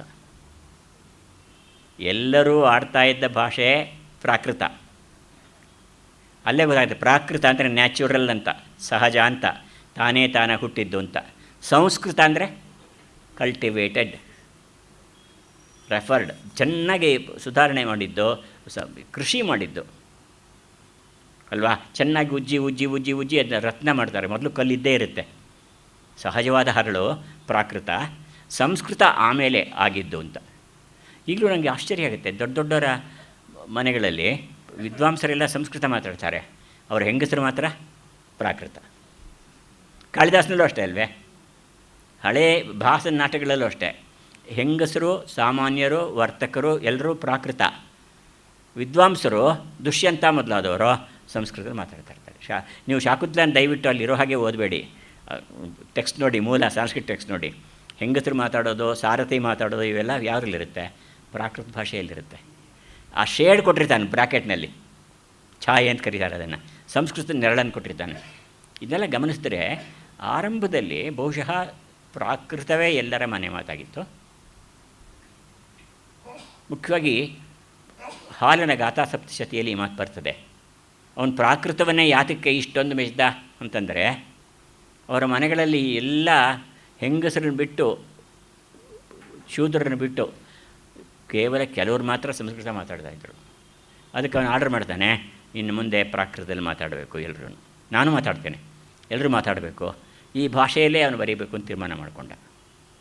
ನಮ್ಮ ಕನ್ನಡ ಪ್ರೇಮನೂ ಹೀಗೆ ತಾನೇ ಇರೋದು. ಇವಾಗ ನಮಗೆ ಅತ್ಯಂತ ದೊಡ್ಡ ಪ್ರೊಫೆಸರ್ಗಳೆಲ್ಲ ನಮಗೆ ಯೂನಿವರ್ಸಿಟಿಲಿ ಇದ್ದಾಗ ಪಾಠ ಮಾಡ್ತಾ ಇದ್ದಿದ್ದು ಇಂಗ್ಲೀಷ್ನಲ್ಲಿ. ಕನ್ನಡನೂ ಕೂಡ ನಮ್ಮ ವಿ ಸೀತಾರಾಮಯ್ಯರು ಇಂಗ್ಲೀಷಲ್ಲೇ ಮಾಡ್ತಾಯಿದ್ರು. ವಿ ಸೀತಾರಾಮಯ್ಯ ಅಲ್ಲ, ಜ್ಞಾನ ಕನ್ನಡದ್ದಲ್ಲ, ಸಂಸ್ಕೃತ ಎಲ್ಲ ಜ್ಞಾನ ಇತ್ತು, ಆದರೆ ಅದು ಅಕ್ಸೆಪ್ಟೆಡ್ ಲ್ಯಾಂಗ್ವೇಜ್, ಅದು ಕೋರ್ಟ್ ಲ್ಯಾಂಗ್ವೇಜ್ ಇದ್ದಾಗೆ. ಹಾಗೆ ಸಂಸ್ಕೃತ ಅನ್ನೋದೇನಾಗಿತ್ತು ಅಂದರೆ ಪಂಡಿತ ಮಾನ್ಯ ಭಾಷೆಯಾಗಿತ್ತು. ಆದ್ದರಿಂದ ಅಲ್ಲಿ ಭಾಷೆ ನಡೀತಾ ಇತ್ತು. ಪ್ರಾಕೃತ ಭಾಷೆ ಇನ್ನೂ ಪುರಾಕೃತವಾದ್ದು, ಹಳೇದಿದು, ಸಹಜವಾದದ್ದಿದು, ನಮಗೆ ಮಾತು ಬರ್ತಾಯಿತ್ತು. ಅದಕ್ಕೆ ದೈವಿ ಭಾಷೆ ಅಂದ್ಬಿಟ್ರು ಸಂಸ್ಕೃತವನ್ನು, ದೈವಿ. ಯಾಕೆ ಅಂತಂದರೆ ಅವರ ಮನಸ್ಸಿನಲ್ಲಿ ನೋಡಿ, ನಾವು ಹಾಗೆ ನೋಡಿದ್ರೆ ಪ್ರಪಂಚದಲ್ಲಿರೋರೆಲ್ಲ ಬೈಲಿಂಗ್ವಿಸ್ಟ್ಸೇ. ಎರಡೆರಡು ಭಾಷೆ ಬಂದೇ ಬರುತ್ತೆ ರೀ ನಿಮಗೆ. ಕನ್ನಡದ ಜೊತೆ ಒಂದು ಕಾಲಕ್ಕೆ ನಾವು ಪ್ರಾಕೃತ ಸಂಬಂಧ ಇಟ್ಕೊಂಡಿದ್ವಿ. ಪಂಪ, ರನ್ನ ಇವರಿಗೆಲ್ಲ ಚೆನ್ನಾಗಿ ಪ್ರಾಕೃತ ಬರ್ತಾಯಿತ್ತು. ಹಾಗೆಯೇ ಮುಂದಿನ ವಿದ್ವಾಂಸರಿಗೆಲ್ಲ ಸಂಸ್ಕೃತ ಬರ್ತಾಯಿತ್ತು. ಈಗಿನ ವಿದ್ವಾಂಸರಿಗೆಲ್ಲ ಇಂಗ್ಲೀಷು. ಡಿ ವಿ ಜಿ ಅವರ ಕಾಲದಲ್ಲೂ ಅಷ್ಟೇ ಅಲ್ವೇ? ಡಿ ವಿ ಜಿ ಹಾಗೆ ನೋಡಿದ್ರೆ ಕನ್ನಡಕ್ಕಿಂತ ಇಂಗ್ಲೀಷ್ನಲ್ಲಿ ತುಂಬ ಚೆನ್ನಾಗಿ ಬರೀತಾರೆ. ಕೇಸ್ ಆಫ್ ಪ್ರಿನ್ಸಸ್ ಅಂತ ಒಂದು ಪುಸ್ತಕ ಬರೆದಿದ್ದಾರೆ ಅವರು. ಸ್ವಾತಂತ್ರ್ಯ ಬಂದ ಮೇಲೆ ಈ ರಾಜ್ಯಗಳ ಗತಿ ಏನಾಗಬೇಕು, ಅವ್ರಿಗೊಂದು ಸಣ್ಣ ರಾಜ್ಯ, ಅವರವ್ರ ರಾಜ್ಯ ಅವ್ರಿಗೆ ಬಿಟ್ಕೊಟ್ಬಿಡಿ, ನಿಮ್ಮ ಎಲ್ಲ ಪ್ರಭುತ್ವಗಳ ಎಲ್ಲ ಲಕ್ಷಣಗಳನ್ನು ಮಾಡ್ಕೊಳ್ಳಿ ಅಂತೇಳಿ ಒಂದು ಪುಸ್ತಕ ಬರೆದ್ರು ಅವರು. ಇಂಗ್ಲೀಷ್ನಲ್ಲಿ ಬರೆದ್ರು ಅವರು ಅದನ್ನು. ಅಂದರೆ ನಮ್ಮ ಬಹುಶಃ ನಮಗೆ ನಮ್ಮ ಅಂತರಂಗದಲ್ಲಿ ಇನ್ನೊಂದು ಭಾಷೆಯನ್ನು ಕಲ್ತ್ಕೊಳ್ಬೇಕು ಅನ್ನೋ ಆಸೆ ಇರುತ್ತೆ. ಅದರಿಂದ ನಿಮಗೇನು ತೊಂದರೆ ಇಲ್ಲ, ಲಕ್ಷಣವಾಗಿ ಮಾತಾಡ್ತೀವಿ. ಎರಡೆರಡು ಭಾಷೆನ ಚೆನ್ನಾಗಿ ಮಾತಾಡ್ತೀವಿ ನಾವು. ಈಗ ಕರ್ನಾಟಕದಲ್ಲಿರೋ ಕೊಂಕಣಿಗಳು, ತೆಲುಗರು, ತಮಿಳರು ಇವರೆಲ್ಲ ಇದ್ದಾರಲ್ಲ, ಅವ್ರನ್ನ ಹೊರಗಡೆಯಿಂದ ತಮಿಳರು ಅಂತ ಹೇಳೋಕ್ಕಾಗೋದೇ ಇಲ್ಲ, ತೆಲುಗರು ಅಂತ ಹೇಳೋಕ್ಕಾಗೋದೇ ಇಲ್ಲ. ಕನ್ನಡ ಅಷ್ಟು. ಟಿ ಟಿ ಶರ್ಮಾ ಉದಾಹರಣೆಗೆ, ಟಿ ಎಸ್ ವೆಂಕಣ್ಣಯ್ಯ, ತರಾಸು, ಈ ಆಮೇಲೆ ದೊಡ್ಡ ದೊಡ್ಡ ವಿದ್ವಾಂಸರೆಲ್ಲ ತೆಲುಗರು, ತಮಿಳು, ರಾಜರತ್ನ ಉದಾಹರಣೆ ತಮಿಳು ಮಾತಾಡೋರು, ಮಾಸ್ತಿ ವೆಂಕಟೇಶ ಅಯ್ಯಂಗಾರ್ ತಮಿಳು ಮಾತಾಡೋರು. ಮಾಸ್ತಿಯವರು ಒಪ್ತಾ ಇರಲಿಲ್ಲ ಇದನ್ನ. ನಾನು ಕನ್ನಡಿಗನೇ, ತಮಿಳು ಅಂತ ಒಂದು ಭಾಷೆಯಲ್ಲಿ ಮನೇಲಿ ವ್ಯವಹಾರದ ಭಾಷೆ ಅಷ್ಟೇ ನನಗೆ ಅದು. ಕನ್ನಡ ಮಾತಾಡಿದೀವಿ ಅಷ್ಟೇ ಹೊರತು ತಮಿಳನ್ನ ನಾವು ತಮಿಳರಲ್ಲ. ಯಾರು ತಮಿಳರು ಅಂದ್ಬಿಟ್ರೆ ಅವ್ರಿಗೆ ಸಿಟ್ಟು ಬಂದ್ಬಿಡೋದು ತುಂಬ. ಎಂಥ ತಮಿಳ್ರಿ ನಾವು ಇಲ್ಲೇ ಬೆಳೆದಿದ್ದೀವಿ, ಮನೇಲಿ ಮಾತಾಡ್ತೀವಿ ಅಷ್ಟೇ. It's A language. ಕೈಲಾಸಮ್ದು ಯಾವ ಭಾಷೆಯಪ್ಪ? ಕೈಲಾಸಂ ತಮಿಳಲ್ಲ, ಅವರು ಮಲಯಾಳಿಯವರು. ಆ ಮಲಯಾಳದಲ್ಲಿರೋ ತಮಿಳು, ಪಾಲ್ಘಾಟ್ ಕಡೆ ಇದಾರಲ್ಲ, ಮಲಯಾಳಂ ಅವ್ರದ್ದು, ಮದರ್ ಟಂಗ್ ಮಲಯಾಳಮ್ಮು. ಆಮೇಲೆ ತಮಿಳು ಕಲ್ತಿದ್ರು. ತೆಲುಗು ಇಲ್ಲಿ ಕೆ ಜಿ ಎಫ್ಗೆ ಬಂದು ತೆಲುಗು ಚೆನ್ನಾಗಿ ಕಲ್ತ್ಕೊಂಡ್ರು. ಉರ್ದು ಅಂತೂ ಅವ್ರಿಗೆ ಭಾಳ ಚೆನ್ನಾಗಿ ಬರ್ತಾಯಿತ್ತು. ಅವರು ಭಾಷೆ ಬಗ್ಗೆ ಈ ಥರ ಭಾವನೆಯೇ ಇರಲಿಲ್ಲ. ಅವರು ಒಂದು ಕಡೆ ಹೇಳ್ತಾರೆ, ಅಹೊಬ್ಳು ನಿನಗೆ, ಅವನು ಹೇಳ್ತಾನೆ ಒಬ್ಬ ತಮಿಳ, ಎನಕ್ಕೆ ಕನ್ನಡಂ ತೆರೆಯೋದು ವರದಿಲ್ಲ, ಅಹೊಬ್ಳುಕ್ಕೆ ತಮಿಳ್ ವರದಿಲ್ಲ, ಇಂದ ಅಯ್ಯಂಗಾರಿಕೆ ರೊಂಡು ಭಾಷೆಯೂ ವರದಿಲ್ಲ. ಅಯ್ಯಂಗಾರಿ ಒಬ್ಬನೇ ಹೇಳ್ಬಿಟ್ಟು ಇವನಿಗೆ ಎರಡು ಭಾಷೆನೂ ಬರೋದಿಲ್ಲ ಅಂತ. ಅಂದರೆ ನಾವು ಎಷ್ಟೆಷ್ಟು ಭಾಷೆಗಳನ್ನು ಕಲ್ತ್ಕೊಳ್ತೀವೋ, ಅದರ ಹಿರಿಮೆಯನ್ನು ಅರ್ಥ ಮಾಡ್ಕೊಳ್ತೀವೋ, ಅಷ್ಟಷ್ಟು ನಾವು ಪ್ರಬುದ್ಧರಾಗ್ತೇವೆ. ನನಗೆ ಮೊನ್ನೆ ಆಶ್ಚರ್ಯ ಆಯಿತು. ವಿಜಯವಾಡದಲ್ಲಿ ನಡೆದ 23ನೇ ಅಖಿಲ ಭಾರತ ತೆಲುಗು ಪುಸ್ತಕ ಸಮ್ಮೇಳನ, ಪುಸ್ತಕ ಮಾರಾಟ ಕೇಂದ್ರ 21 ದಿವಸ ನಡೀತಾ. ಅಲ್ಲಿ 320 ಸ್ಟಾಲ್, 13 ಕೋಟಿ ರೂಪಾಯಿ ವ್ಯಾಪಾರ ಆಯಿತು ಅವ್ರಿಗೆ ಪುಸ್ತಕಗಳದ್ದು. ಅದಕ್ಕೆ ನನ್ನನ್ನು ಕರೆದಿದ್ದರು, ನೀವು ಬಂದು ಉದ್ಘಾಟನೆ ಮಾಡಬೇಕು ಅಂತ. ನನಗೆ ಆಶ್ಚರ್ಯ ಆಯಿತು. ನೀವು ಕರೆದಿದ್ರಿ, ಇಲ್ಲ ಬರಲೇಬೇಕು ಸರ್ ಅಂದರು. ನಾನು ತೆಲುಗಿನಲ್ಲಿ ಮಾತಾಡೋಲ್ಲ, ಇಂಗ್ಲೀಷಲ್ಲಿ ಮಾತಾಡ್ತೀನಿ ಅಂತ ಹೇಳಿದೆ. ಆಗಲಿ ತಪ್ಪಿಕೊಂಡ್ರು. ಆಮೇಲೆ ಸ್ವಲ್ಪ ಅವ್ನು ನಿಮ್ಮ ಬಯೋಡೇಟಾ ಕೊಡಿ ಸರ್ ಅಂತ ತೆಲುಗಿನಲ್ಲಿ ಕೇಳಿದ. ಅವನು ವಿಜಯವಾಡದವನು. ನಾನು ಕೊಟ್ಟರೆ ఏం సార్ ఇంత బాగా మాట్లాడతారు ఇక్కడ కూడా తెలుగులోనే మాట్లాడండి ಅವನು ಇಂಗ್ಲೀಷ್ వద్దు హైదరాబాద్లో అయితే పర్వాలేదు ಯಾಕೆಂದರೆ ಅಲ್ಲಿ ಎಲ್ಲ ಭಾಷೆನೂ ಇದೆ ವಿಜಯವಾಡಂలో తెలుగు ವಾಡತೆ ಆನಂದ ಪಡ್ತಾರೋ ಅಂತ ಹೇಳಿದ. ನಂಗೆ ಬಂದಿದ್ದು ತೆಲುಗೇ ಮಾತಾಡಿ ಸರ್ ಅಂದ. ಅಲ್ಲ ಮಾತಾಡಿದೆ. ಆಮೇಲೆ ಏನಾಯಿತು, ಮಾರನೇ ದಿವಸನೂ ಇನ್ನೊಂದು ಸಮಾರಂಭ ಇಟ್ಕೊಂಡ್ರು. ಅಲ್ಲಿ ತೆಲುಗು ಕನ್ನಡ ಬಾಂಧವ್ಯಮ ಅಂತ ನಾನು ಮಾತಾಡಬೇಕಾಯ್ತು. ನಾನು ಅಂಥ ತೆಲುಗನ್ನು ಓದ್ದವನಲ್ಲ. ಆದರೆ ಒಂದು ಭಾಷೆ ಬಗ್ಗೆ ಪ್ರೀತಿ ಇದ್ದರೆ ನೀವು ಯಾವ ಭಾಷೆ ಆದರೆ ಏನ್ರಿ, ಕನ್ನಡಕ್ಕೆ ನನಗೆ ಪ್ರಭುಶಂಕರ್ ಮತ್ತು ವಿ ಸೀತಾರಾಮಯ್ಯನವರು ನನ್ನ ಕರೆಸಿ ಒಂದು ಸಲ ಏನೋ ಮಾತಾಡಿಬಿಟ್ಟು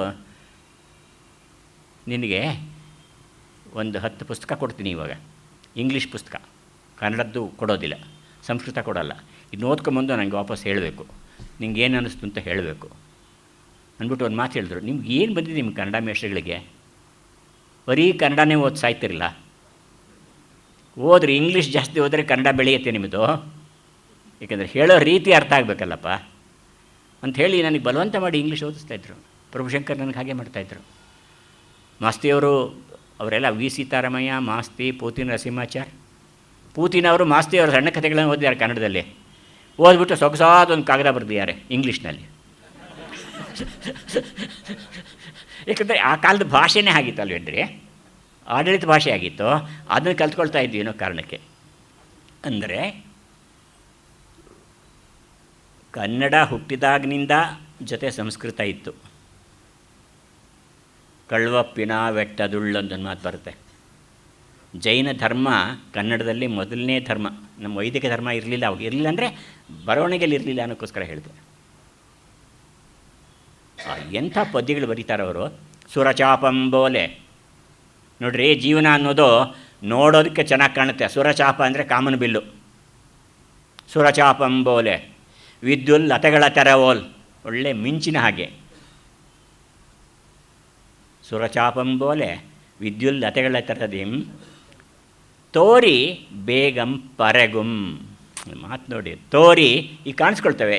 ಕಾಮನ್ ಬಿಲ್ಲು ಚೆನ್ನಾಗಿ ಕಾಣಿಸುತ್ತೆ, 5 ನಿಮಿಷ ಆದಮೇಲೆ ಹೊರಟೋಗುತ್ತೆ. ಮಿಂಚು ಹೊರಟೋಗುತ್ತೆ. ತೋರಿ ಬೇಗಂ ಪರೆಗುಂ, ಪರೆ ಅಂದರೆ ಹರಿದೋಗುತ್ತೆ, ಚಲ್ಲಾಪಿಲ್ಲಿ ಆಗೋಗ್ಬಿಡುತ್ತೆ.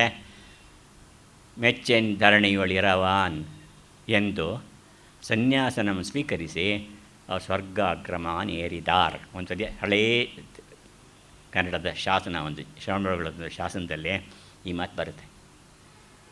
ಅಂದರೆ ಒಂದು ಭಾಷೆಯ ಅವತರಣಕ್ಕೆ ಆ ಭಾಷಾ ವರ್ಗದ ಸಹಾಯ ಏನಿದೆಯೋ ಅನ್ಯ ಭಾಷೆಯ ಪ್ರಭಾವನೂ ಅದೇ ಪ್ರಮಾಣದಲ್ಲಿರುತ್ತೆ.